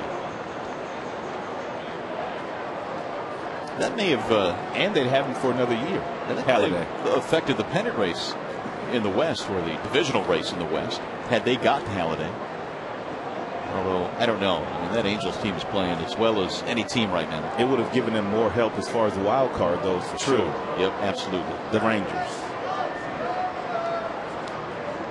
2-2 on Punto. Rolled foul. Jerry White better get out of the way. The last time he was at Comerica Park, I don't know who was hitting, but one of the left-handers on the Minnesota Twins team hit a bullet down there, Jerry White, and he couldn't get out of the way down in that first base box. Had to leave the game. Got smoked. He was out there the next day, though, wasn't he? He was. And they were making fun of him in the locker room the next day as well, because he went down real hard, and it looked like he was in a lot of pain. Not that that's funny, but the Twins the next day were getting on him quite a bit. Yes, they were. Good man, Jerry White. Nice catch.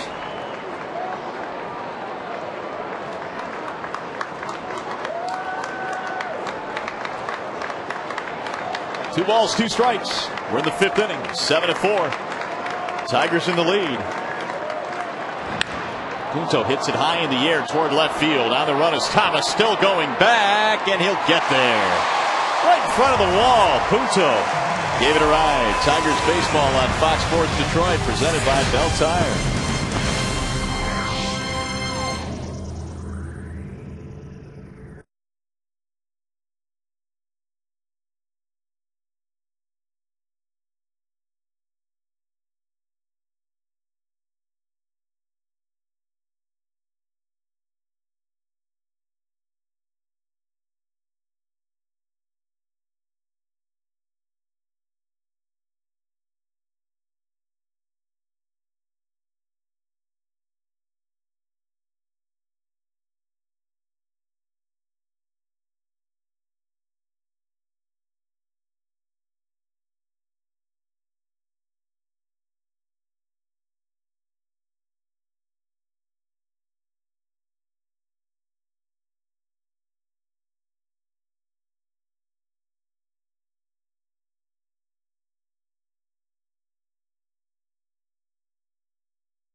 Don't miss a minute of the action. Get your 15-game race for the pennant ticket package today and receive priority to select postseason games. Call 313-471-BALL or visit Tigers.com. Here come the Tigers now in the bottom of the fifth inning. It'll be Miguel Cabrera leading it off, and Carlos Guillen and Maglio Ordonez. The Tigers lead 7-4. They've out-hit the Twins tonight 9-8. Cabrera, big 3-run homer in his first at bat. That's how Dunston got Cabrera out the last time Cabrera was up. Struck him out with that breaking ball disappearing around his back foot. Dunston's kind of quieted things down here last few innings. Sure has. Tigers have not gotten a whole lot going against him. They had a single by Polanco in the fourth.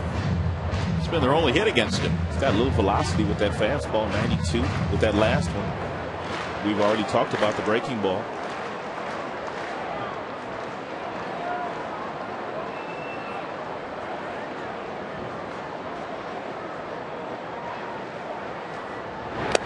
Outside. 2-2 on Miguel.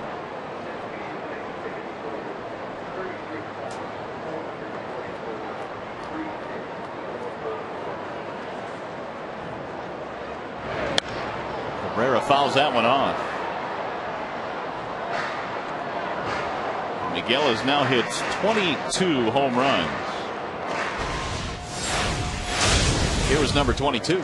Swinging 3-0. That's what you do with a 3-0 pitch. You don't try to do a whole lot with it. You simply stay inside of it and you drive it the other way, as he did. That'll get through up the middle. A single for Cabrera. His ground balls even get through the infield in a hurry.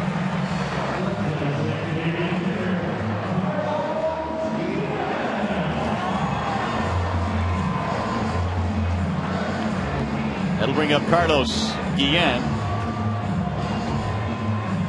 Oh, what do you know? Brought to you by Radio Shack.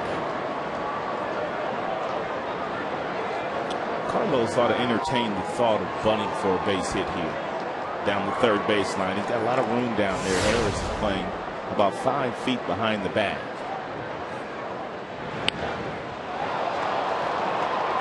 Good idea, Carlos. Foul down the third baseline. We talked about the fact the last time he was up, he has not really faced a left-handed pitcher all that often hitting left-handed. He cannot bat right-handed right now. Therefore, what better way to get Cabrera down in the scoring position and get yourself a base hit than bunting for a base hit? Almost worked into his favor.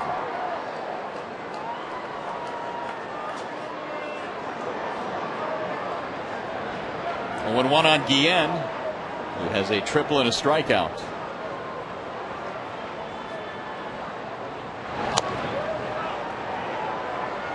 No balls, 2 strikes.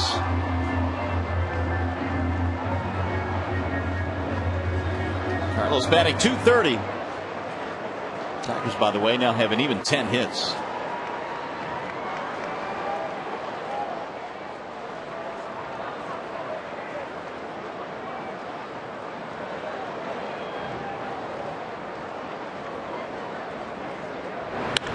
Rolled to first base. Ooh, nice pick there by Morneau. His throw is high and off the glove of Cabrera.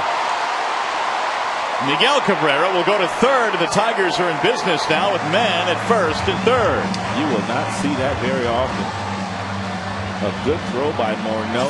Cabrera had to leave his feet at second, but boy, it's a ball he should have caught. I don't know if they get 2, but they most definitely get 1.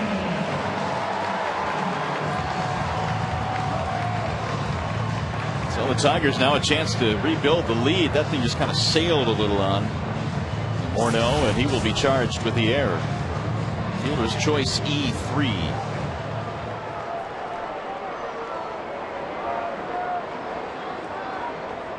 First error of the night for Minnesota.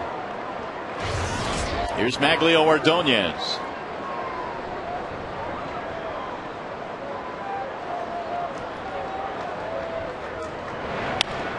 Rolled foul, third base side.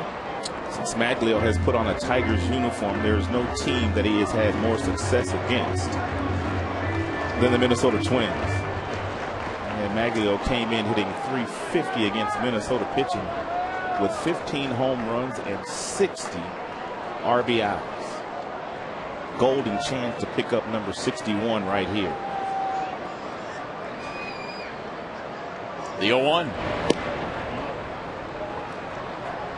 He must love hitting in that dome. Of course, he saw him a lot as well with the Chicago White Sox. But there you have it.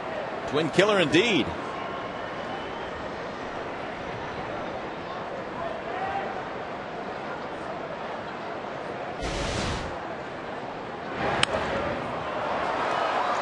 They'll get back into the seats. Dunston came on in the second inning. Got 3 outs. Really did not give up a base runner until a single in the fourth by Placido Polanco. Maglio came in with a 5-game hitting streak and seemingly had been swinging the bat a little bit better. That new stance of his, a little bit more open with that front leg.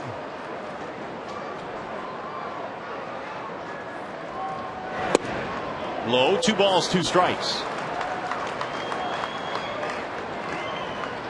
Tigers have him at the corners. Cabrera at third and Carlos Guillen at first base.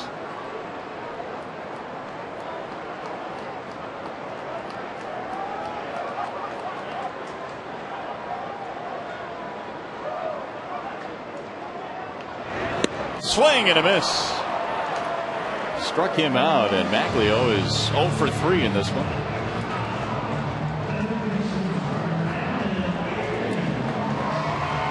All right, let's try this again. Now, what do you know? Brought to you by Radio Shack. The Tigers are 4th in the American League in average attendance with 31,000 plus per game. The Yankees, Angels, and Boston are the only teams that are ahead. Give it up to the Tigers fans. Some of the best in the world. And a good crowd tonight of better than 36,000. 36,444. They say it's going to be a good weekend as far as fan participation is concerned. It's supposed to be really warm on Sunday too. A great day here for baseball. All weekend the Twins in town for 3. Brandon Inge 1 for 2. Rolls it foul. 1 ball, 1 strike.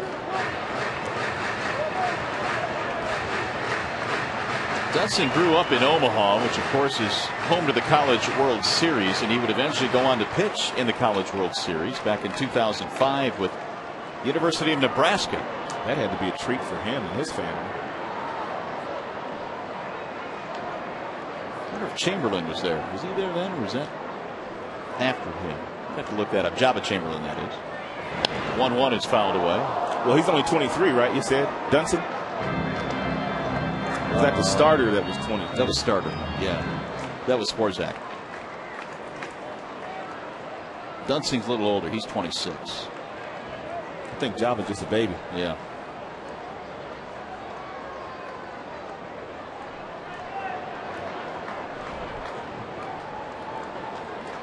One and 2. Rolled foul again. These are the runs that the Tigers have to start driving in when you get a runner on third and less than 2 outs. And these are the runs that help you get into the postseason.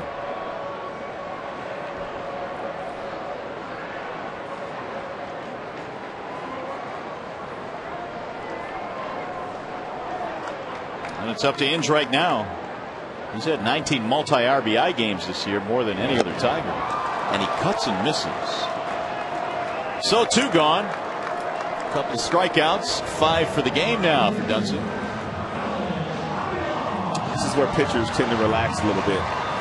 Gotten a couple of tough hitters out in Maglio and Inge, and now you got a rookie stepping up and batting left-handed. You might relax a little bit here if you're Dunston. And that's where a hitter like Avila will take advantage of that fact. You see it all the time. Guys start to pitch themselves out of jams. They relax once they've gotten 2 outs.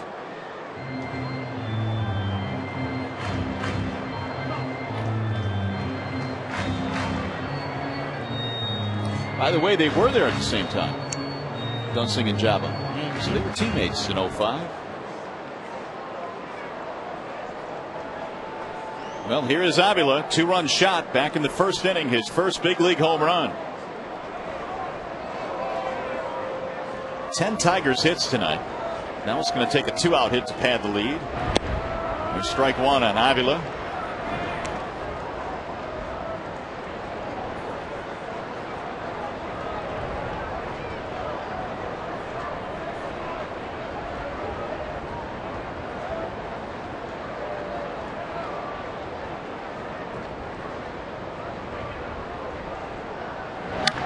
Rolled to first base. It is a fair ball and off the glove of the first baseman Morneau.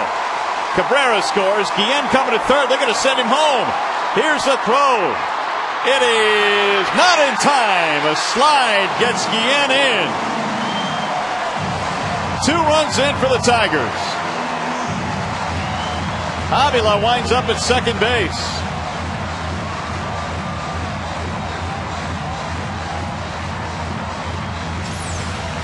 Sometimes a difficult play for a first baseman when you're holding the runner on, then you shuffle off, you have to regress to get back to the bag, and that ball trickled right off of the glove, and Gene Lamont is taking advantage of every opportunity the Tigers get to score a run, and that time it's Guillen beating the tag just ahead of the Mauer tag.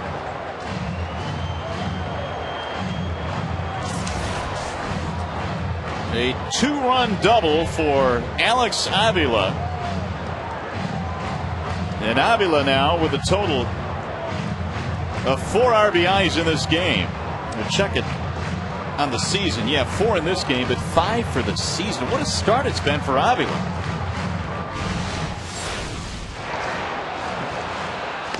It's one of those plays earlier in this game when Granderson was up and it was in the first inning and they thought they had the tag out and they did not get the tag out. And of course Gardenhire was tossed a couple of batters after that. And another close play at home plate on that slide by Guillen. He got in there. So it's 9-4.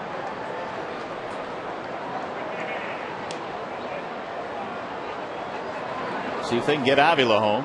Adam Everett trying to drive him in, waving a miss. Well, there's your clutch 2-out hit that you were looking for. For sure.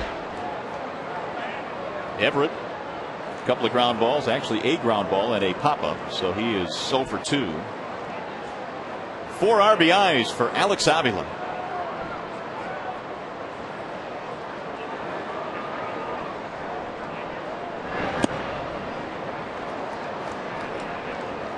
That's 11 Tigers hits. Everett has 32 driven in.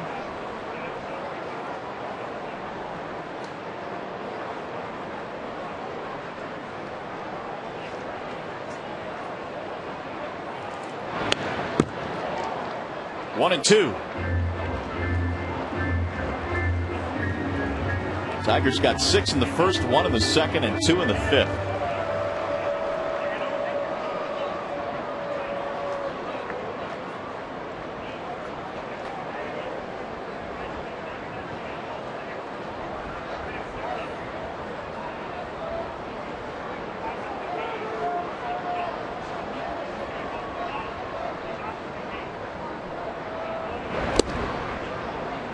Two balls, 2 strikes.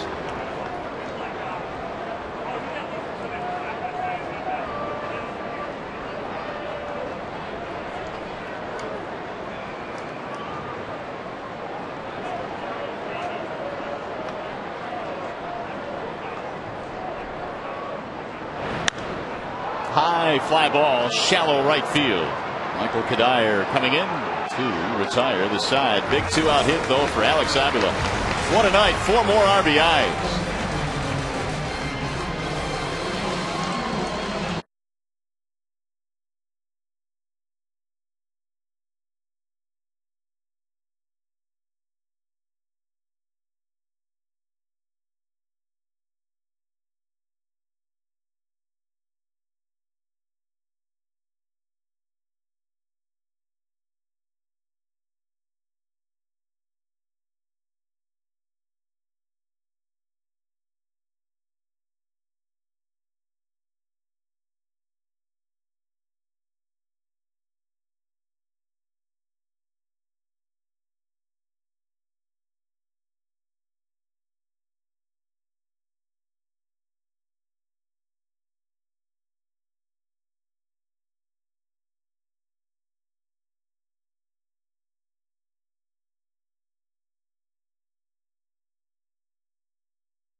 Chrysler and Jeep Superstores.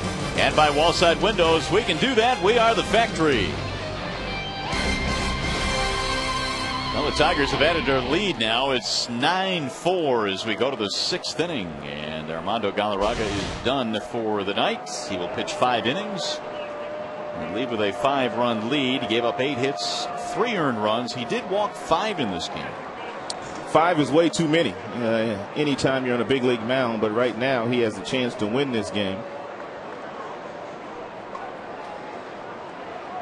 And Ryan Perry will take over. 2 of the 5 walks came around to score. The numbers on Ryan Perry. Perry has pitched some pretty good baseball since coming back from Toledo, where he went down there and he was closing for Larry Parrish's Toledo Mud Hens. One of the reasons why they sent him down was to work on his breaking pitch, which he has done. He's thrown some pretty good sliders since coming back. Denard Span has 3 hits, all singles. He has driven 1 in, and Span now is hitting .452 this season against the Tigers. And it's always a plus if you're Perry to get ahead. The 0-1. Here comes Inge to make the play, and they finally get Span 1 gone.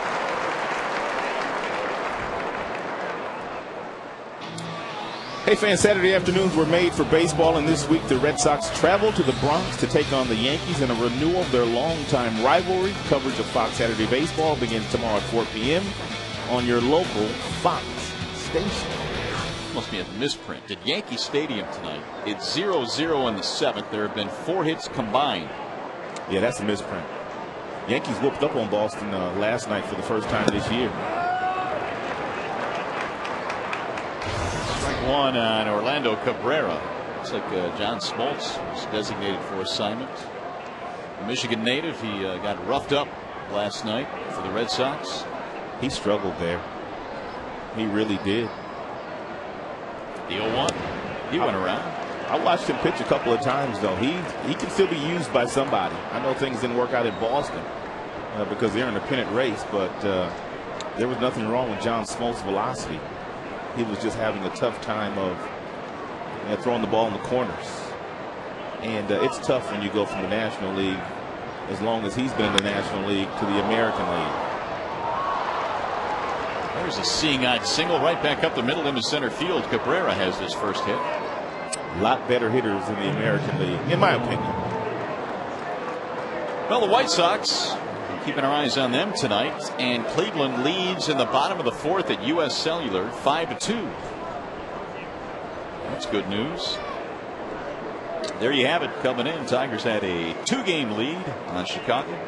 One of the reasons why it may be a 0-0 game at the Bronx. In New York, Josh Beckett and A.J. Burnett pitching for their respective teams.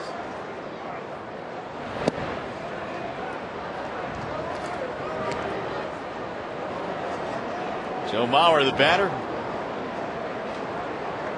Well, as Jim Leland told us at the top of the show, this is a pennant race. Embrace it. Have fun with it. There are going to be some ups and downs, and certainly the Tigers have gone through their share on both ends of the spectrum. That's exactly what he told his team a couple of days ago, and they appeared to have listened to him. They seem to be having a lot more fun playing at home than they did on that last road trip. Well, he also said, you know, there are a lot of players that have played this game a long time that never had the chance not only to get into the playoffs, but be in a pennant race. And so you have to enjoy it when you get that opportunity. Ground ball, base hit, left field, out of the reach. The diving Brandon Inge. They have not been able to get Mauer out tonight. That's a 4-hit game. So they're not going anywhere. Mauer now has 11 hits in his last 20 at-bats.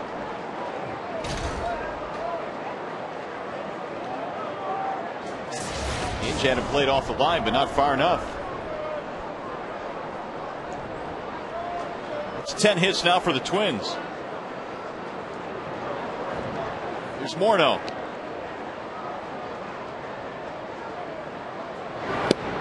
Strike 1 at 97 miles an hour.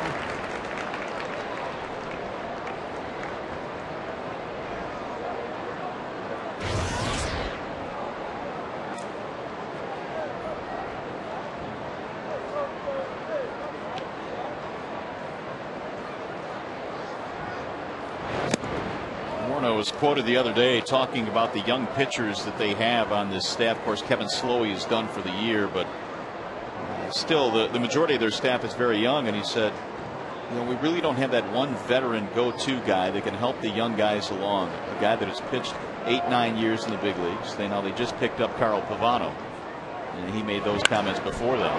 Here's another base hit. This will not score a run. They stopped Cabrera at third base, and now the bases are loaded.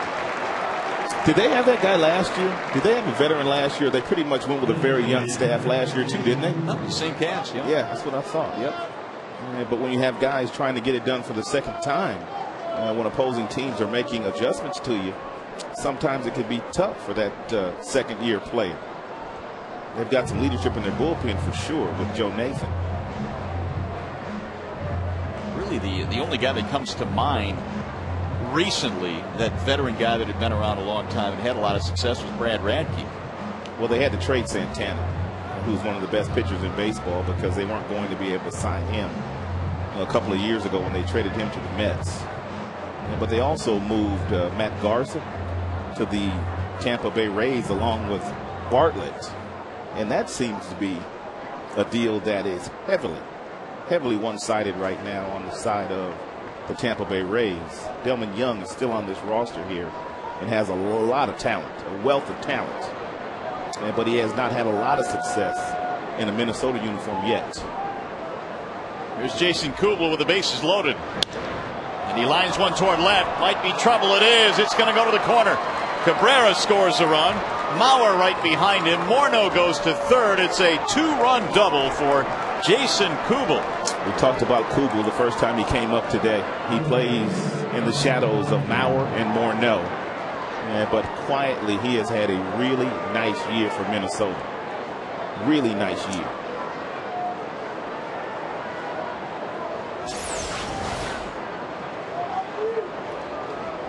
I'm not sure if that was a fastball or a slider. Whatever it was down and away from Kubel, and he hit it exactly where you want to hit a ball that's down and away from you. They say the velocity was 97, so that's a fastball. So it's a 9-6 game, and that'll bring once again the tying run to the plate, Michael Kadire. A couple of runners in scoring position, and now the Twins actually have more hits than Detroit. They have 12. Kubel picking up RBIs 60 and 61.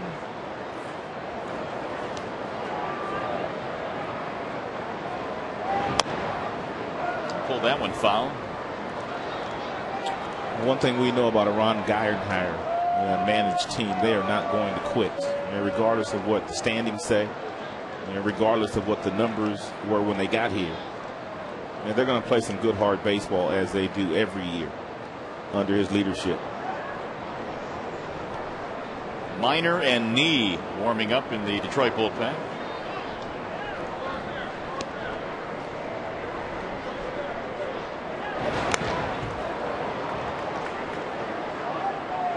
Harry needs a strikeout here. He's ahead 0-2.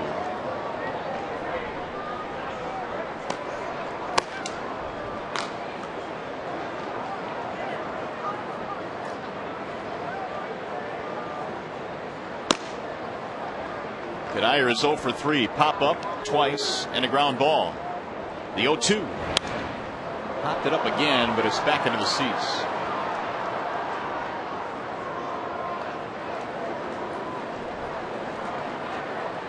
Perry took over for the starter Galarraga, who went the first 5 innings in this game. He led by a score of 9-4 upon leaving, but Perry has given up 2.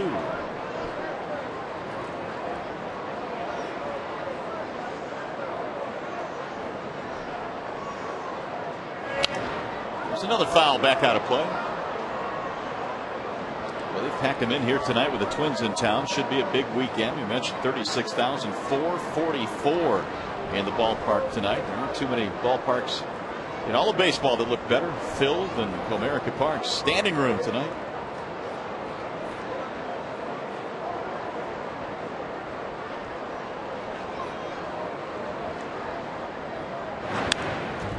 Kadire had a rip.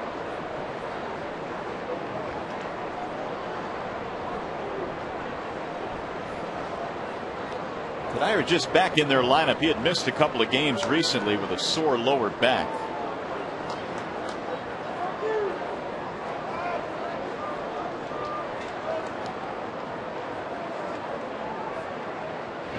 Swing and a miss, and Perry finally is able to dispose of Kadire. It's his first strikeout, and 2 gone. That slide piece he's been working on, and this is a good one. If you can throw that pitch up here and throw it with some consistency, if you're Perry, along with that 97-mile-per-hour fastball, you're going to be here a while. There's Brendan Harris. 0 for 3, or check it, 1 for 3. Had a single in the 3rd. He struck out his last time. One more big out to get. Do not relax on this guy. Popped him up. This will get him out of the inning. Polanco is there to retire the side, so they'll get 2, but no more. They leave 2 men in scoring position. Granderson, Polanco, Thomas coming up.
Now it's time for Coors Light Freeze Cam. We're going to take you all the way back to the 1st inning. Runners are on 1st and 3rd with nobody out. Ground ball to Morneau. It went to Mauer. They got Granderson in a pickle. Harris at 3rd appears to tag Granderson on his right heel, but not given the call by Brian Knight, 3rd base umpire. Ron Gardenhire came out to argue, but the Tigers are on the board first, and they've been scoring ever since. Coors Light Freeze Cam brought to you by your Frost Brewed Coors Light. Here's Curtis Granderson to start it off in the bottom of the 6th. The Tigers leading it 9-6, and there's a very quick out, 1 pitch out. Randy out 3 unassisted for the 2nd time tonight. That'll bring up Placido Polanco. Got a couple of birthday wishes tonight. Very happy birthday goes out to Red Wings public address announcer Bud Lynch. Bud is celebrating his 92nd birthday. Wow. 92. Congratulations, Bud. Thank you for all the great work you've done. And also one of our great tape guys, Mike Johnson, is celebrating birthday number, I don't know. MJ be celebrating the birthday every month, doesn't he? No. That's what I told him in the truck today. I seem like every month we're giving him a birthday shout out. No, this one's legit though. I'm gonna have to write the date down. What is it, August 7th? Yep, MJ's birthday. I'm gonna see. Happy birthday, Mike. Rod doesn't believe it.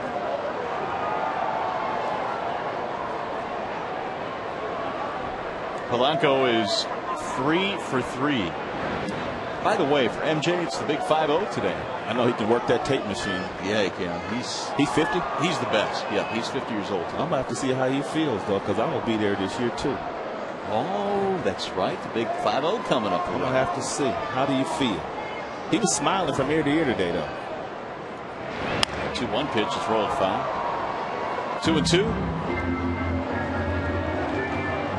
Placido, big night with 3 hits. He's hit safely in 8 straight. And his average now is up to 270.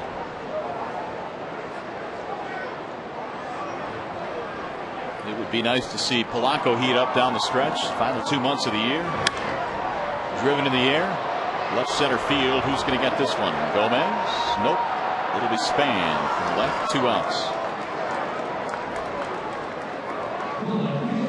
Span is probably a better right fielder than left fielder. He can cover a lot of ground wherever you put him. He also plays some center. But with Kadire anchored in right and the talented Gomez in center, and Span just kind of goes where Gardenhire tells him to go. Here's Clee Thomas.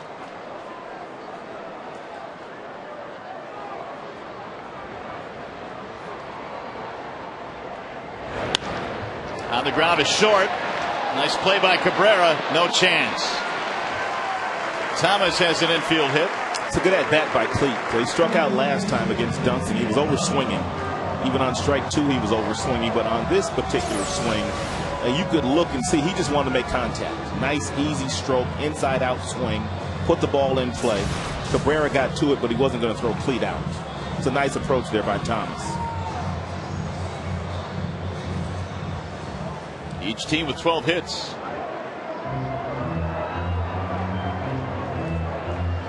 Talking hitting, it appears, with Justin Morneau. That's a good man to learn from.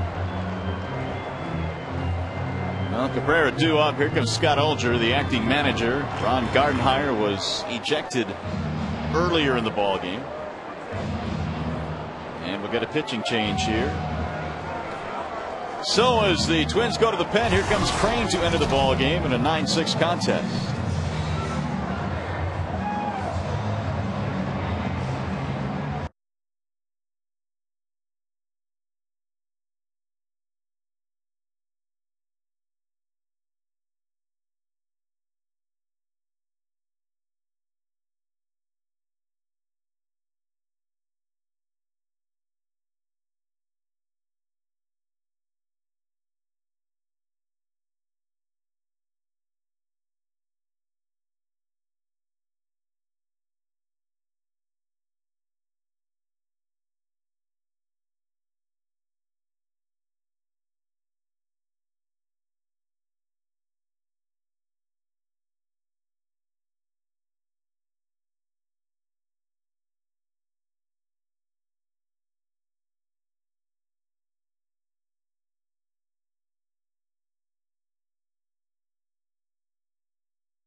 Chance to have your say. Who's been the toughest AL Central starter the Tigers have faced this year? Is it A. Mark Burley, B. Carl Pavano, C. Zach Greinke, or D. Francisco Liriano? You can text A, B, C, or D to 37338. We'll have the results after the game on Tigers Live. There's your text poll question this evening. I'm going to go B. Carl Pavano. It's 3-0, isn't he? Against Tigers? Yes, he is. He might be the top choice, I think. The other guys have more talent. Well, appear to have more talent. A couple of them do, but he has had Detroit's number. There's Jesse Crane. He's the new pitcher. Carl Pavano also has had success against the Chicago White Sox. He's 5-1 against both teams, so make no mistake about it. That's why they acquired him, to pitch the same way he's pitched against us and Chicago.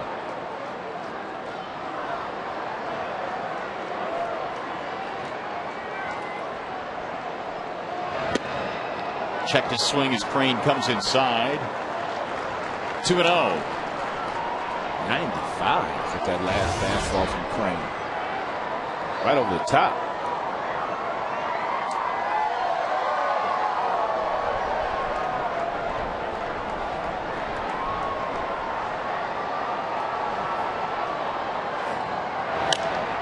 Driven in the air to right field. This one will stay in the park. Kadire coming in to retire the side. Tigers get a 2-out hit, leave a man. We are going to the 7th, where it's Gomez, Punto, and Span.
And set 9-6 our score. It's been a wild one. The Twins have left 10 men on base in this game, and each team with 12 hits. Carlos Gomez will lead it off, then Nick Punto, and then Denard Span. Facing Ryan Perry, who gave up a couple of runs in the 6th and a 2-run double to Kugel. After the starter Galarraga had gone the first 5 innings tonight. That is a foul ball right by Inge, and Brandon could do nothing about it but hope that it stayed foul or went foul. 0-1, broke his bat. Pretty close. Extremely close.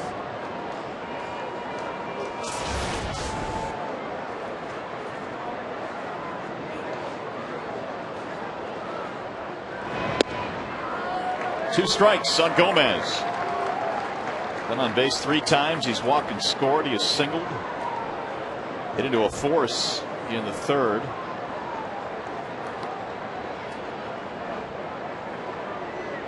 And showing bunt.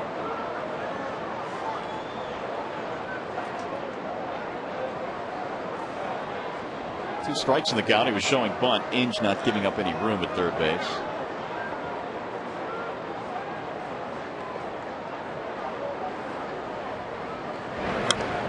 Left that one up, and it's fouled straight back.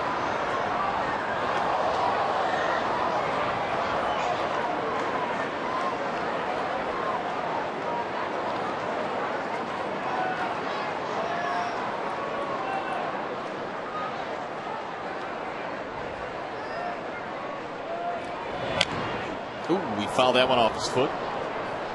Perry throwing hard again tonight. He was at 97 in the last at bat, 96, or last inning I should say, 96 in this at bat, and Gomez may have hit that one off his shin.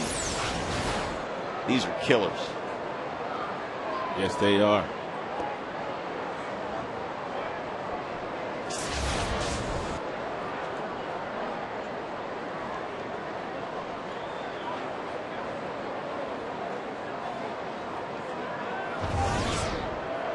And Comcast is telling us that Perry has touched 98 in this game and has gone to 83 with the slider.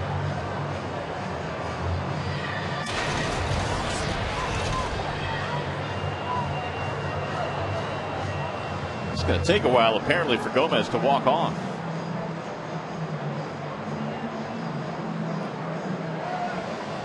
But he'll stay in the game.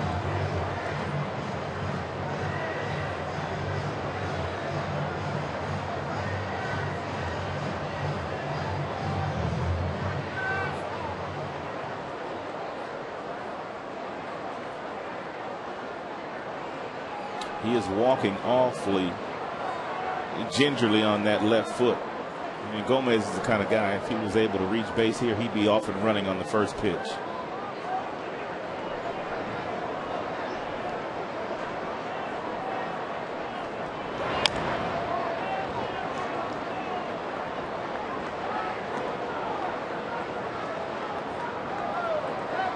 Carlos Gomez came in batting .236.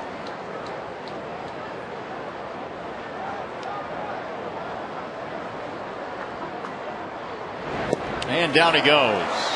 Perry has a strikeout, his second. Well, last time Nick Punto was up, he flied out very deep into left field. Of course, if you're in left, you're going to play him shallow because he doesn't have a whole lot of power. And Cleveland was able to get back and make that play. And after he went into the dugout, Jim Leland cornered him and started talking to him about possibly where he's playing, Punto, or something regarding that play. The teaching never stops with these young players.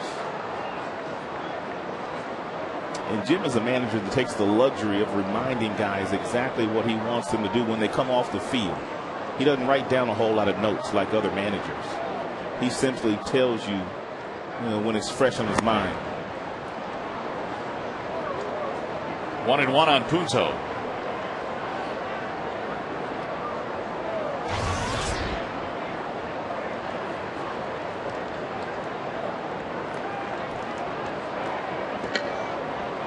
Punto scored a run back in the second.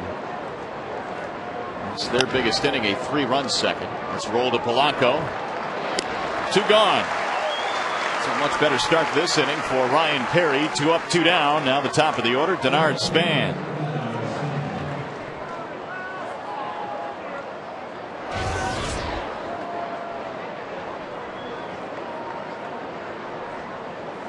Another big night for Span with 3 more hits.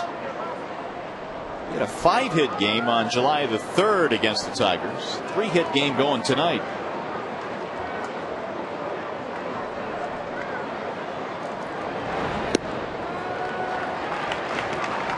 Same 2 teams tomorrow night. Justin Verlander and Glenn Perkins, and then Jared Washburn. Or check it, not Perkins, but Pavano. Then Jared Washburn and Scott Baker. Perkins was to go tomorrow, but he's in the bullpen now, and Pavano will make that start tomorrow. I believe it's Pavano's regular day 2-pitch anyway.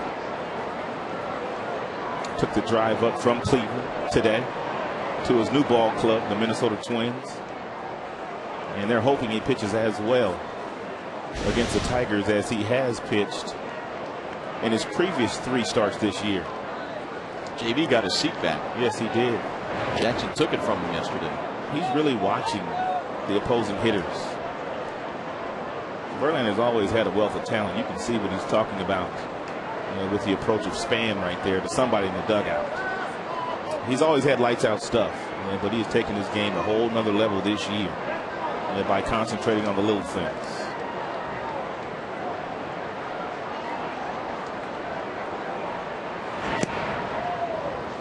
Talking about the fact that Span is one of those guys that really doesn't stride.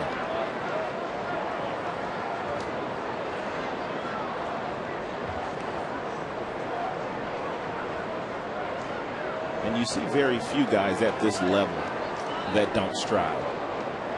The stride is usually used as a timing mechanism to generate power.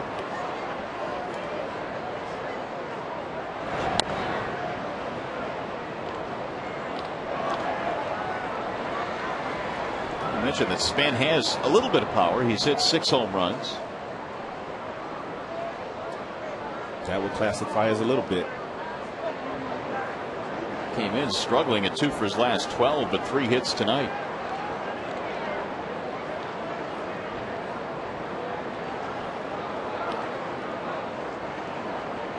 Perry's 2-2 is strike 3 called. He took it looking right at the knees. 3 strikeouts for Ryan. Stretch time here at the ballpark. Tigers leading at 9-6.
Tigers up by 3 here in the 7th. Alex Avila coming back with a terrific second game of his career, 2 for 3. 4 RBIs tonight with a home run. Cabrera's hit a 3-run shot. Polanco 3 for 4 with 3 singles and a run scored. And it's been a lot of offense in this game. 24 hits between the two teams. Delman Young is the new left fielder. Span moves to center. And Gomez apparently is hurting, so he's out of the game. Here come the Tigers in the bottom of the 7th. And that's swung on and belted deep in the air to right center field. Guillen has himself an extra base hit. He's heading to the bag at second. This time he's going to hold up. Second extra base hit of the night for Carlos Guillen. Well, David Dabrowski was talking about the Tigers and the fact they did not acquire a bat at the trade deadline because he felt like he had a bat in Carlos Guillen. If they could get him back and get him swinging the bat from the left side the way that he swung the bat from the left side since coming back, there was no need in trying to go out and acquire another bat. This was him earlier with a triple and trying to score on the errant throw from Punto, and he was thrown out by the pitcher Swarzak, who was backing up on the play. There's a ground ball hit to first base. Crane covering, advanced the runner to third, and Maglio is out, 1 gone. It's been a while since we've seen that pretty swing from Carlos Guillen from that side.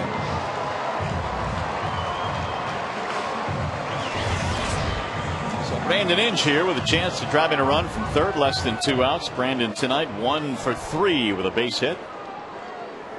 13 Tigers hits in this game.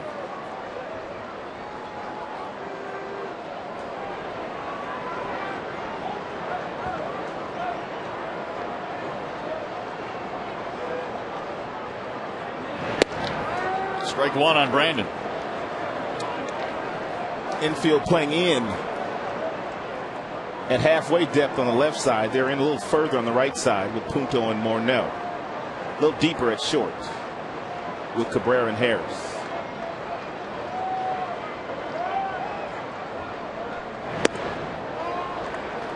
Again with a very aggressive secondary lead, which leads me to believe that even on the ground he's coming on contact.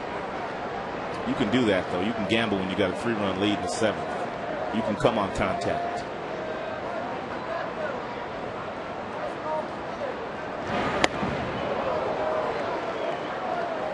If you're Guillen on third, you want to get as much of a lead as Harris, the third baseman, will allow you. As far as he is off the bag at third, that's the kind of lead you can get. And know that you can get back if Mauer throws back down there trying to pick you off.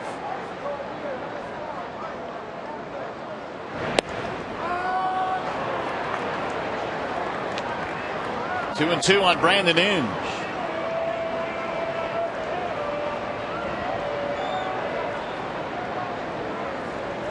.61 driven in for Brandon.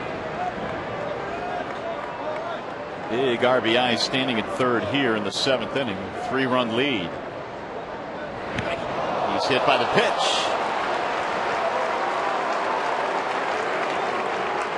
First and third. Bring up Alex Avila. I don't know where this got him at, but at 96 miles an hour, it had to hurt.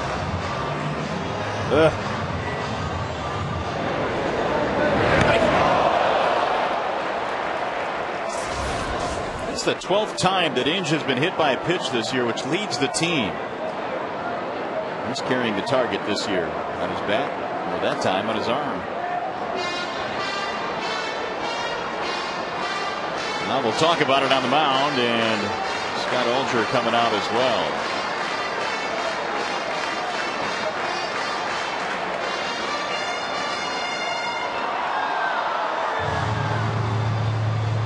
It's been a big day for Alex Avila, that's for sure. He homered back in the first with 1 on, and then doubled in the 5th to drive in a couple of more.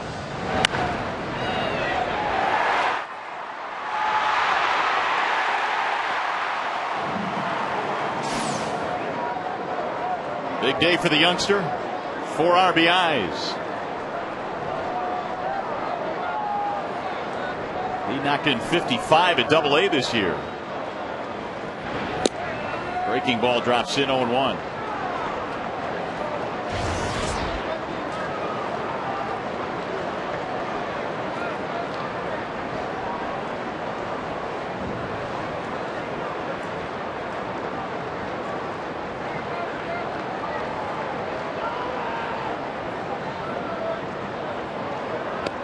Alex split his high school days here in Michigan, and then eventually his final year he went to a high school in Florida before going on to play at Alabama. He played summer ball here in 2006 with a team in Ann Arbor, and that team featured Zach Putnam, who went on to play at the University of Michigan and then eventually was drafted by the Cleveland Indians. Big time pitching prospect out of the Detroit area. The 1-1. 2 balls, 1 strike on Alex Avila.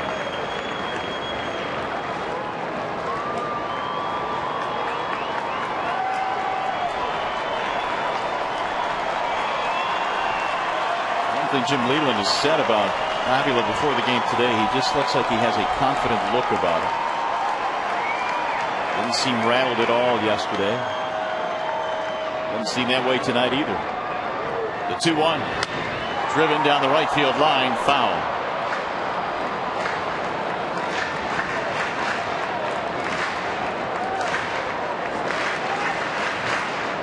"12 home runs at AA, 55 RBIs. Tigers searching for some offense from that backup catching position, and Avila, at least in a game and a half here, has provided just that.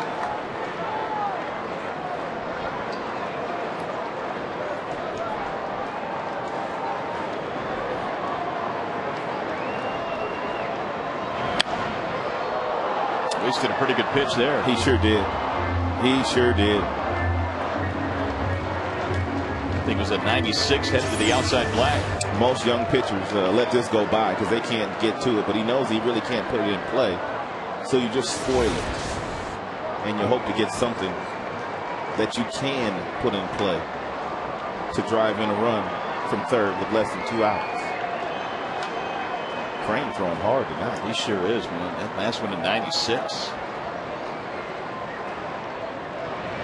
Breaking ball, got him. Wicked. Nasty hook. Oh, that thing had some depth to it. Thing started at the waist, ended up at the shoe tops.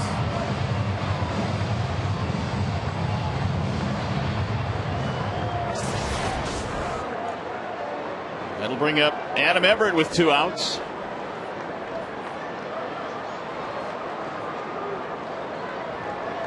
For 3 night tonight for Adam.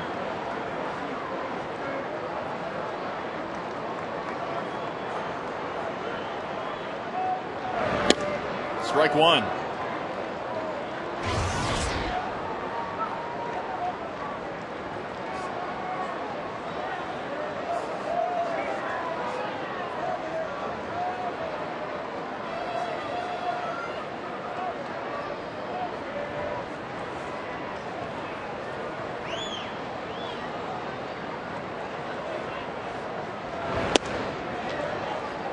Six again from Crane. He was way out of the strike zone though. 1 ball, 1 strike. Tigers got a leadoff double from Carlos Guillen. He's standing at third base right now. Brandon Inge was hit by a pitch.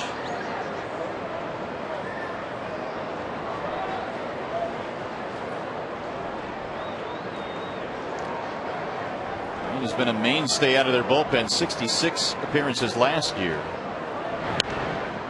Fouled away. 1-2. Of course, the guy at the back end of their pen is pretty good. Joe Nathan. Keep him out of the game here tonight. Tigers with a 3-run lead. Early on in the game, they led 6-1.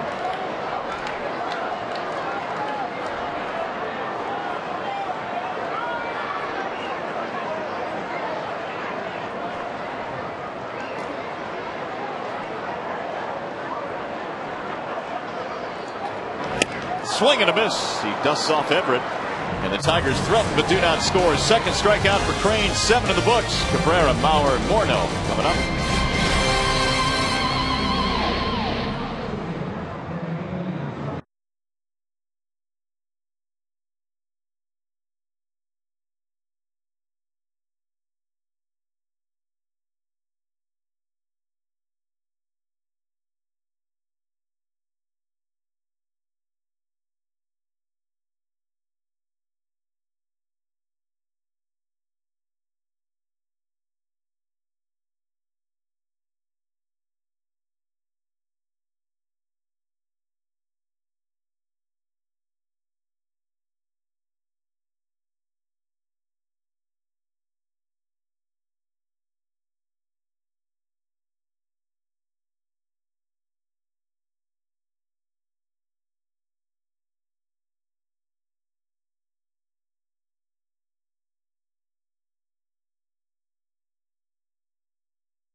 Hey fans, join us again tomorrow for the middle game of this series against the Twins. Coverage begins at 6:30 with Tigers Live. Tigers baseball presented by Bell Tire tomorrow night on Fox Sports Detroit and Fox Sports Detroit HD.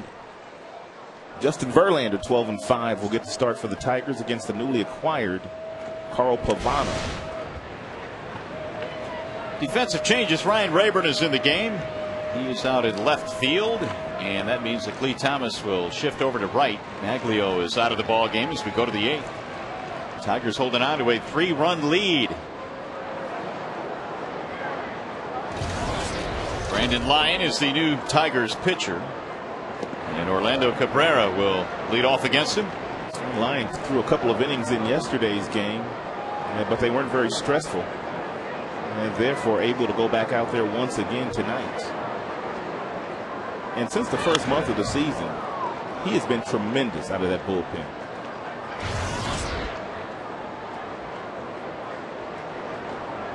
I think exactly what the Tigers felt they were getting when they signed him in February. Now they had 26 saves last year over in the National League, but he has really put it together. The 1-1. He didn't pitch very well in spring training, and he admitted as much. And then he got off to a little bit of a slow start there in Toronto. And when he got back to Comerica Park on opening day, the fans here booed him. They did on opening day. And since then, they have not booed him. He's been real good. Fouled away, 2-2. Update for the other big score in the bottom of the 6th inning in Chicago. It is 6-2 in favor of Cleveland.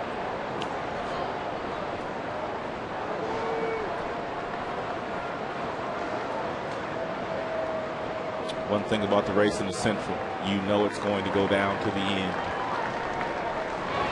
Swing and a miss. Cabrera's out of there. I would tend to agree with that. I think it's going to be a fun final 2 weeks in the month of September. This is one of the reasons why Lyon has been so good. That real slow breaking ball at about 77, 78 miles an hour. And he's also been throwing a cut fastball anywhere from 89 to 91 with some real good late movement in the strike zone. Really just 2 pitches. And that has been enough for him to really be good for the better part of a couple of months here. Joe Mauer, they have not been able to literally get him out. It's his 3rd 4-hit game of this season. Well, you're not going to contain these guys, Mauer and Morneau. You can only hope to slow them down a little bit. But 4 hits, my goodness. He's also had 2 5-hit games this year. And I guess it's how you come in second in the league. He may be the best pure hitting left-hander in the league. Pure hitting. Obviously, Ichiro does a lot of special things, and bunting and running and all that. But a guy just standing there and making some good swings, at bat after at bat, ain't nobody better than this cat.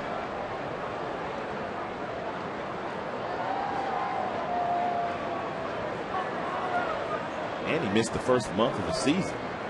Yeah, that's the incredible thing. I mean, when you start looking at his numbers now, 19 home runs. He had, what, 9 last year. All that extra power this year. And missing a month, missing April. Of course, he has a real nice slot to hit in. And when you got 33 hitting behind you, you're usually going to get some really good pitches to hit. And that has been the case for Mauer, since putting on that Twinkies uniform. 2-2 pitch is low. 3 balls, 2 strikes. He's also the kind of guy that once you get ahead of him, no balls and 2 strikes, as Lyon was there, he doesn't leave the strike zone very often. So if you're Lyon, you may as well go right after him when the count's 0-2. And you've got a 3-run spread here in the 8th. Because it usually does not swing at bad pitches.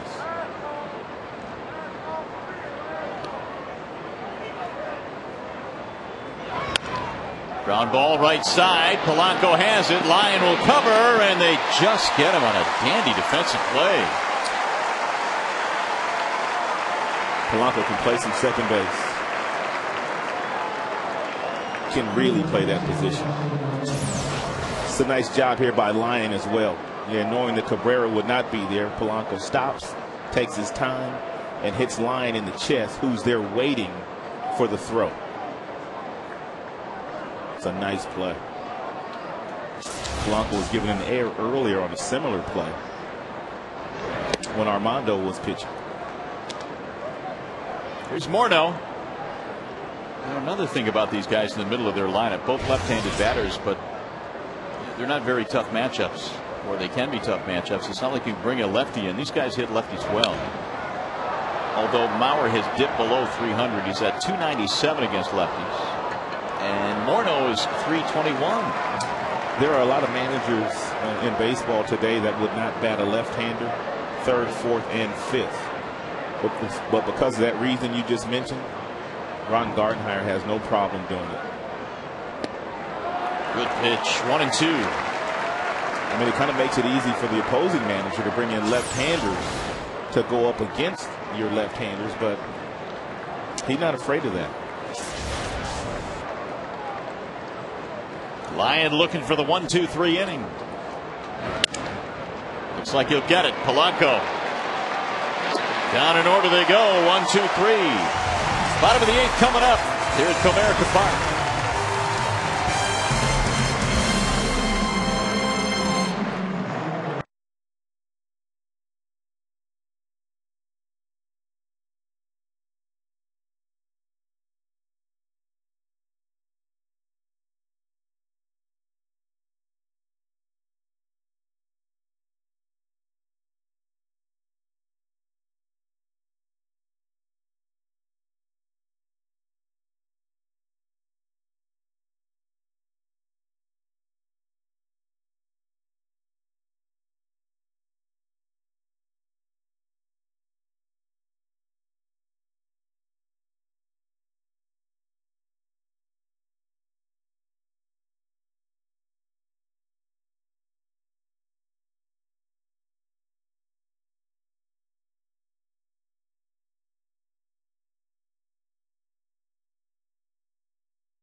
by Comerica Bank, standing the test of time since 1849.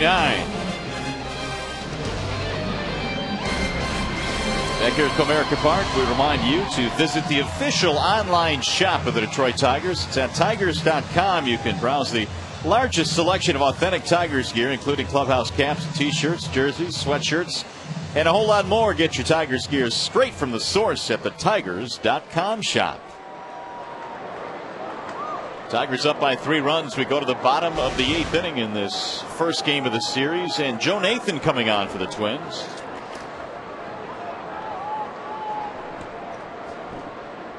Curtis Granderson, the first man to face him. Breaking ball drops in for strike 1. Granderson, Polanco, and Clete Thomas, top 3 hitters in the lineup. Driven to right center field. Hit well. On the move is Span. Can't get there. This has triple written all over it. Curtis on the run, coming to third. And he is in there with a 3-base hit. Span laid out, but he was unable to get there. You talked about the fact that Polanco's bat is starting to perk up a little bit. Curtis Jr. also starting to swing the bat real well himself. He one-hands this ball in the center. Kadire has to run it down, and Granderson just a cruising in the third. 6 triples for Granderson. Usually when guys get triples, they got to slide at third base. He was cruising. He was slowing down when he got there. Pinching at the corners defensively. Tigers have had several of these opportunities today with a runner on third, less than 2 outs. And they failed on most.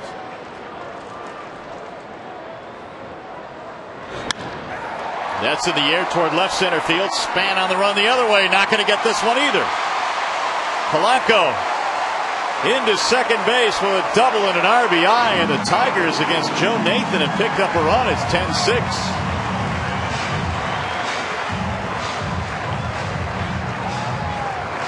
It's the 4th hit for Polanco. Well, when Granderson hit his triple, Span was playing him over in left center field. Therefore, Granderson beat him in right center. And you see where he was there before the play. He was over in right center field against Polanco, and that prevented him from getting to that extra base hit.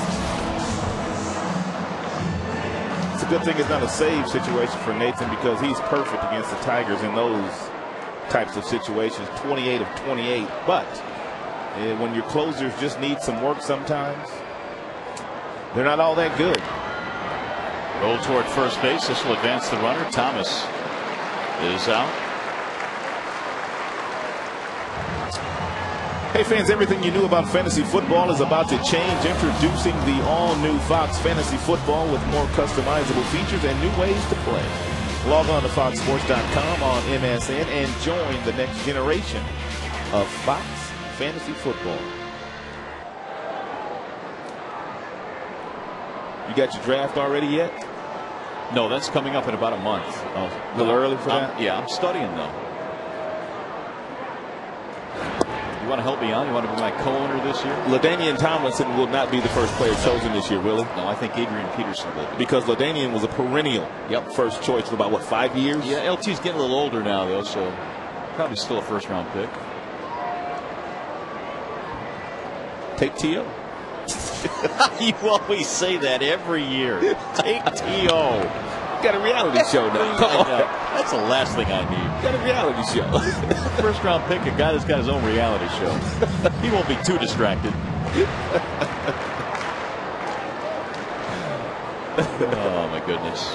I heard it's pretty good, though. I haven't seen it, but I heard it's pretty good. Well, have you seen any of it? No, I haven't seen it, but I'm sure it's pretty lively, that's for sure. It's got to be.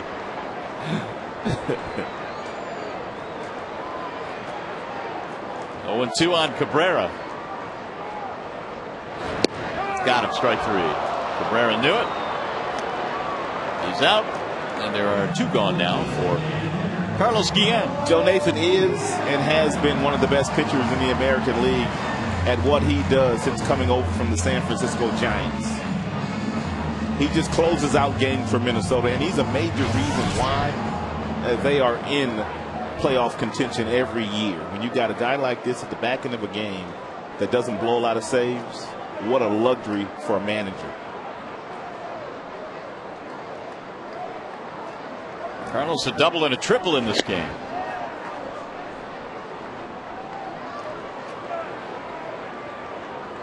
Tigers in this game have 3 doubles, 2 triples, and 2 homers.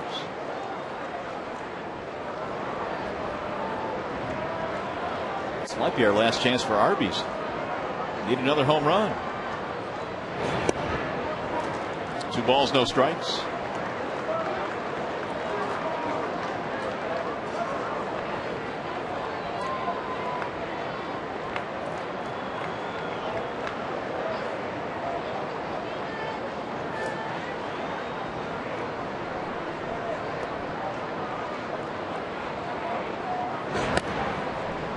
Now it's 3-0.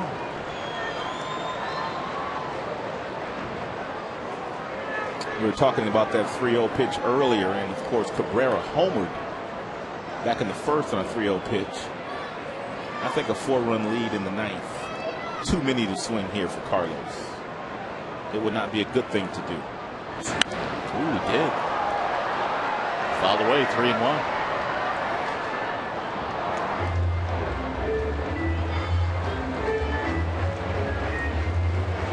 Just my opinion. Obviously, Carlos has different ideas about this situation.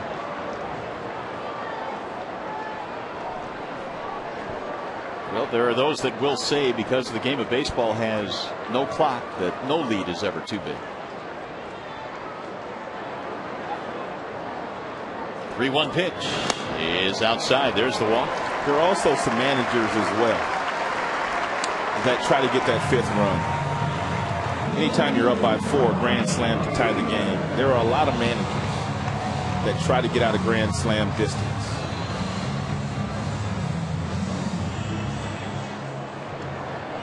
Here's Rayburn. He'll get his first at bat.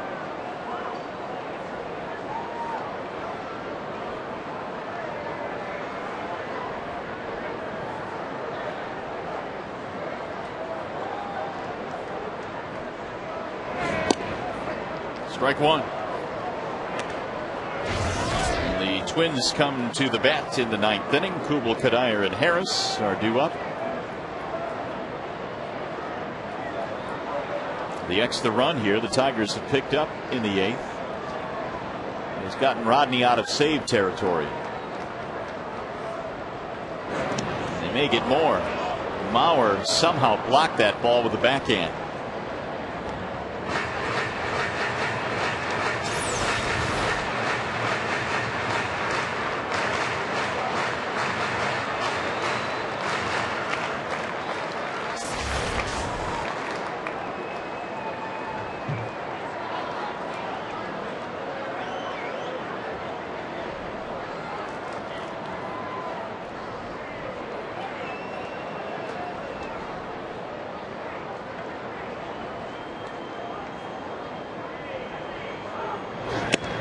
Fastball away, just like Mauer wanted, but it was high and away. 2 balls, 1 strike.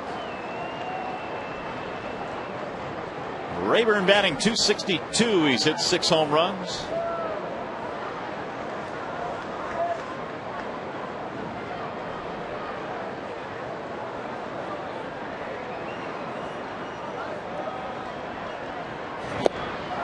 Ooh, what a pitch.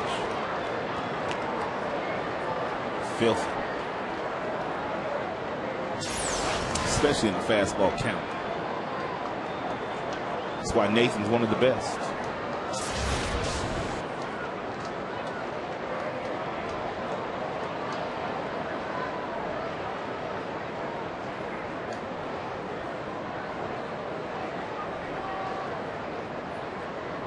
And the 2-2. Fouled away.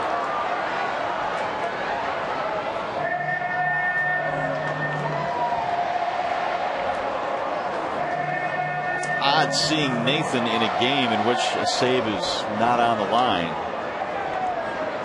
As Rod mentioned earlier, he has been perfect against the Tigers at save opportunities. This guy has just come in and slammed the door, and so kind of different to see them put together a couple of extra base hits and get a run here in the 8th.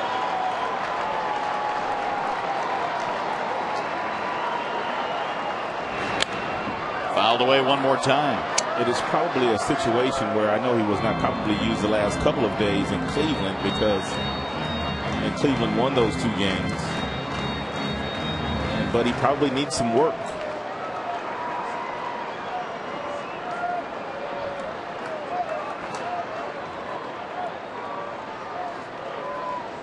Named the All-Star team again this year. 4 times he's been an All-Star.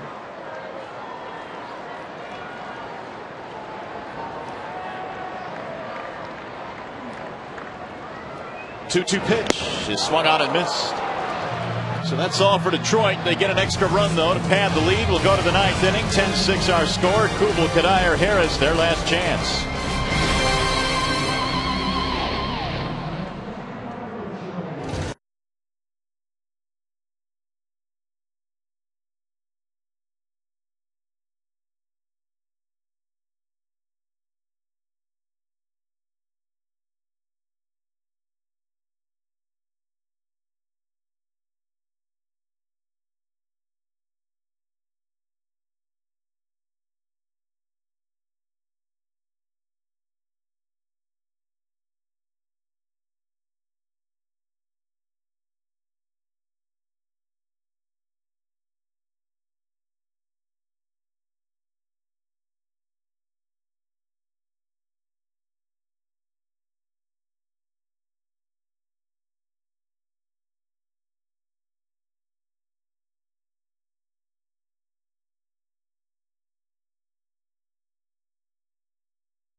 With the AT Rapid Rewind.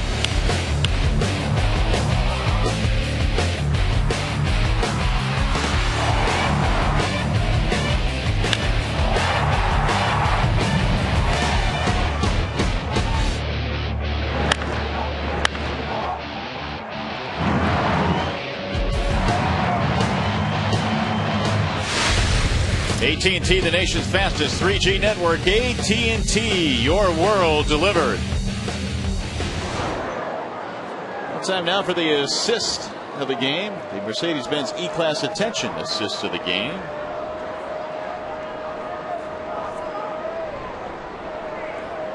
We'll get back to that in a moment.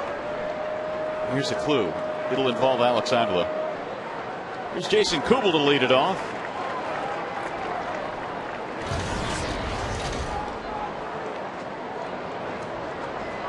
Fernando Rodney is the new pitcher. Fernando coming in to take over here in the 9th.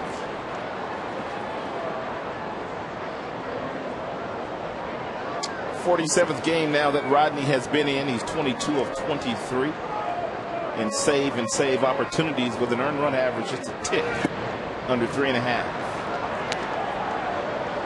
By now, you know Rodney has a fastball that's anywhere from 94 to 98 miles an hour. In a change piece that is one of the best in the game today.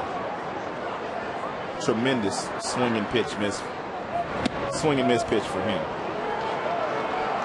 Well, he's falling behind 3-0.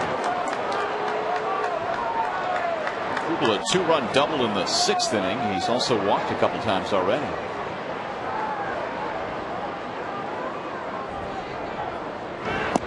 That's ball 4. He missed with a changeup. Leadoff man is on.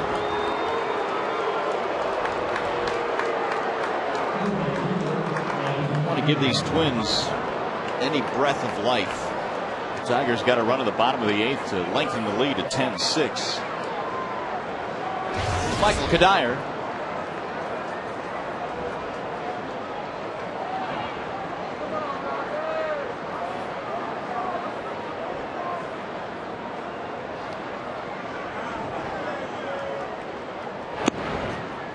Ball 1.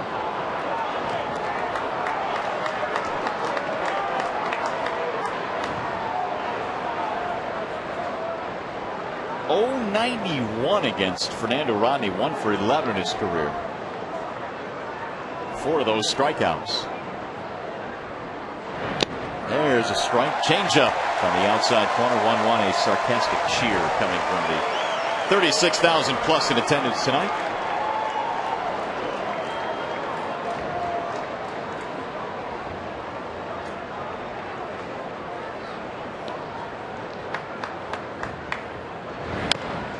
Rolled foul. 1-2. Back-to-back changeups.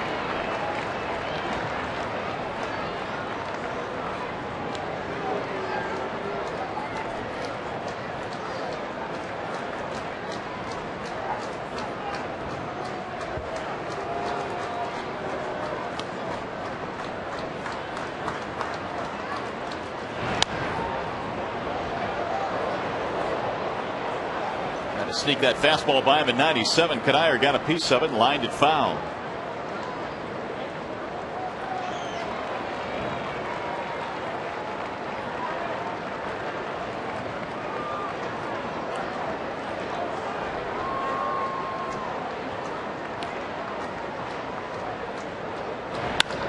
Back up the middle into center. A rocket to center field, and the first 2 reach. That's a nice at bat by Kadire.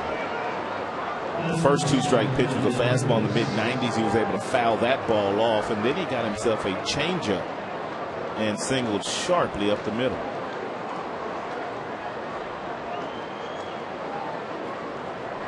Two on, nobody out. Here comes Brendan Harris.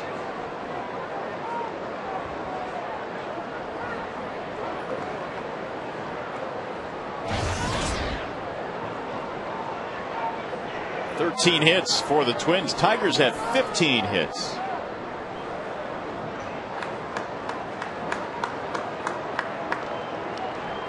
Harris 1 for 4. 97 right down the pike. 0-1.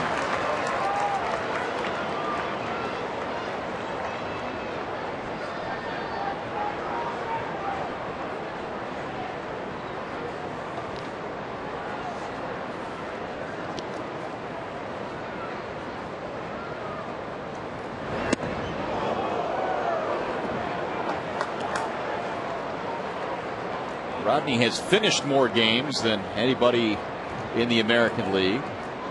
Tied for 6th with 22 saves. He's blown just 1 this year.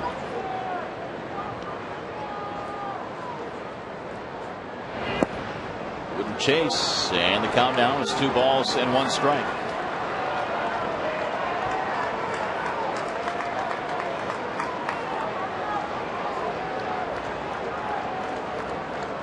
ERA much higher in non-save situations,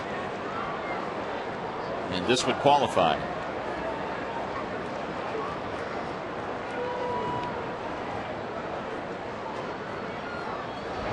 Swing and a miss. 98 hit around the shins.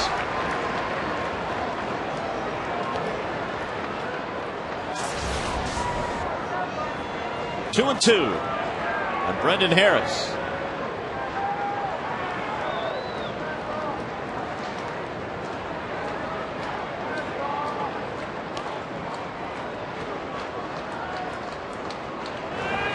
Swing and a miss, and down he goes. 98 to take care of Brendan Harris.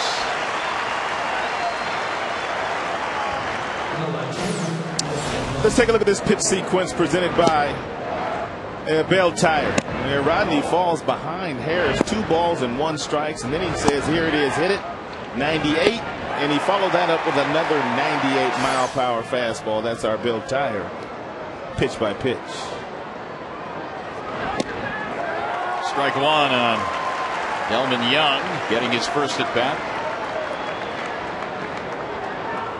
Cleveland leading the White Sox 6-2. That's in the 8th. Tigers have a chance to pick up a game on both of their closest competitors. Way outside, all the way to the backstop, advance the runners. Avila had no chance of catching that ball. When you're set up inside and you get a fastball at 98 away, you're lucky to get glove on it. He got a little glove on it, but that was it.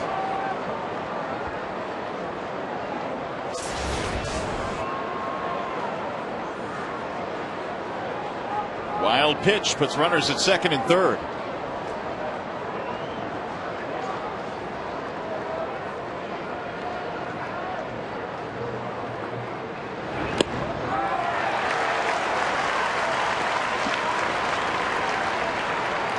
One and two on Delman Young. Punto waiting on deck.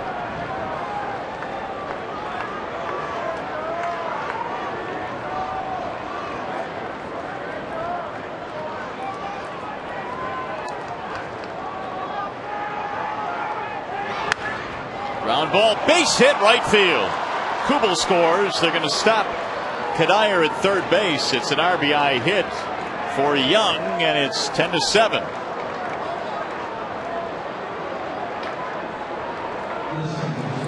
That makes things really interesting now. It's going to bring the tying run to the plate, albeit Nick Punto.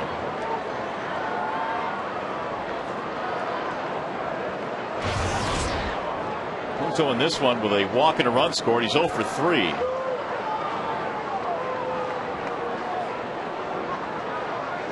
That's 14 hits now for Minnesota, so 29 between the two teams.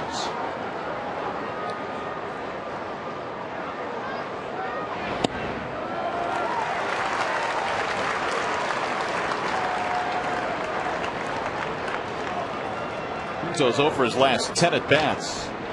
Looks like Bobby C and Zach Miner's starting to heat up.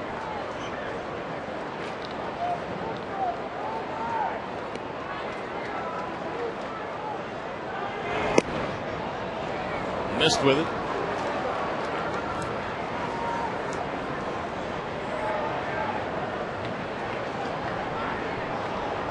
You've got a lefty waiting on deck in Denard Span. You've also got Mauer and Morneau that would be lurking. Hopefully he won't get that deep. That's why C is warming up. Driven to the air to right field. Thomas.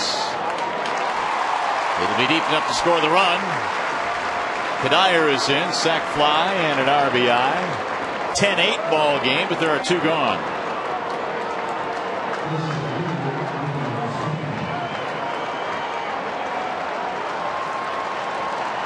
So it's up to Denard Span. And now here comes the crowd.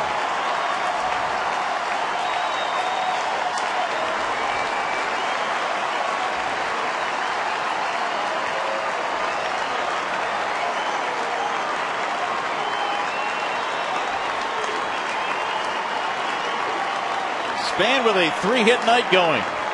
Trying to keep it alive for Minnesota. Strike one from Rodney.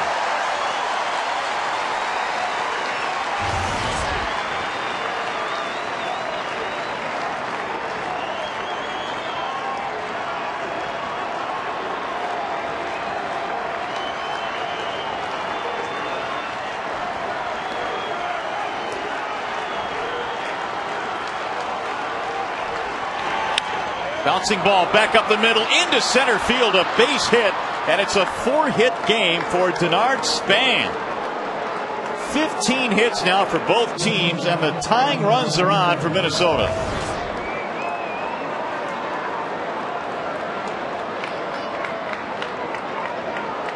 It's going to bring up Cabrera. This is about as far as you want to go if you're Rodney.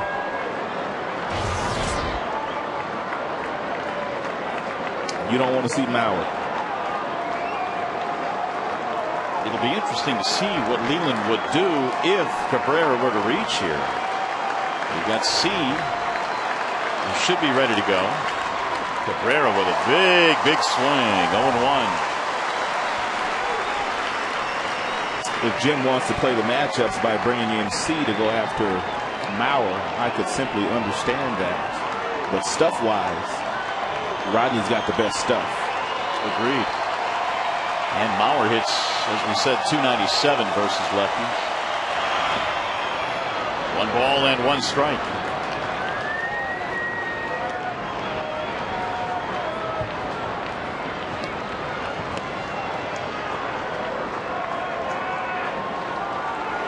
Cabrera has a single and a run scored in a 17-game hitting streak. Something else that you don't see a lot of at this level, you don't usually see closers replaced in games. No, you don't. That's true. Managers usually stick with them, and if they blow it, they blow it. But you don't usually see closers taken out in the middle of an inning. 1 ball and 2 strikes.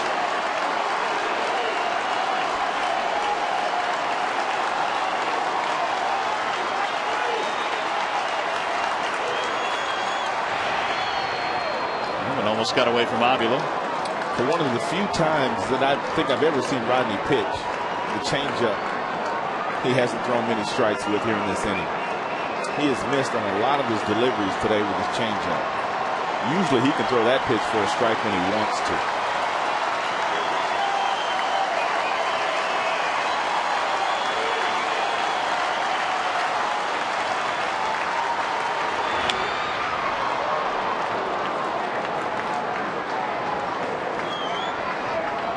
Two-run 9th inning has made it interesting here for Minnesota. They have the tying runs on the bases.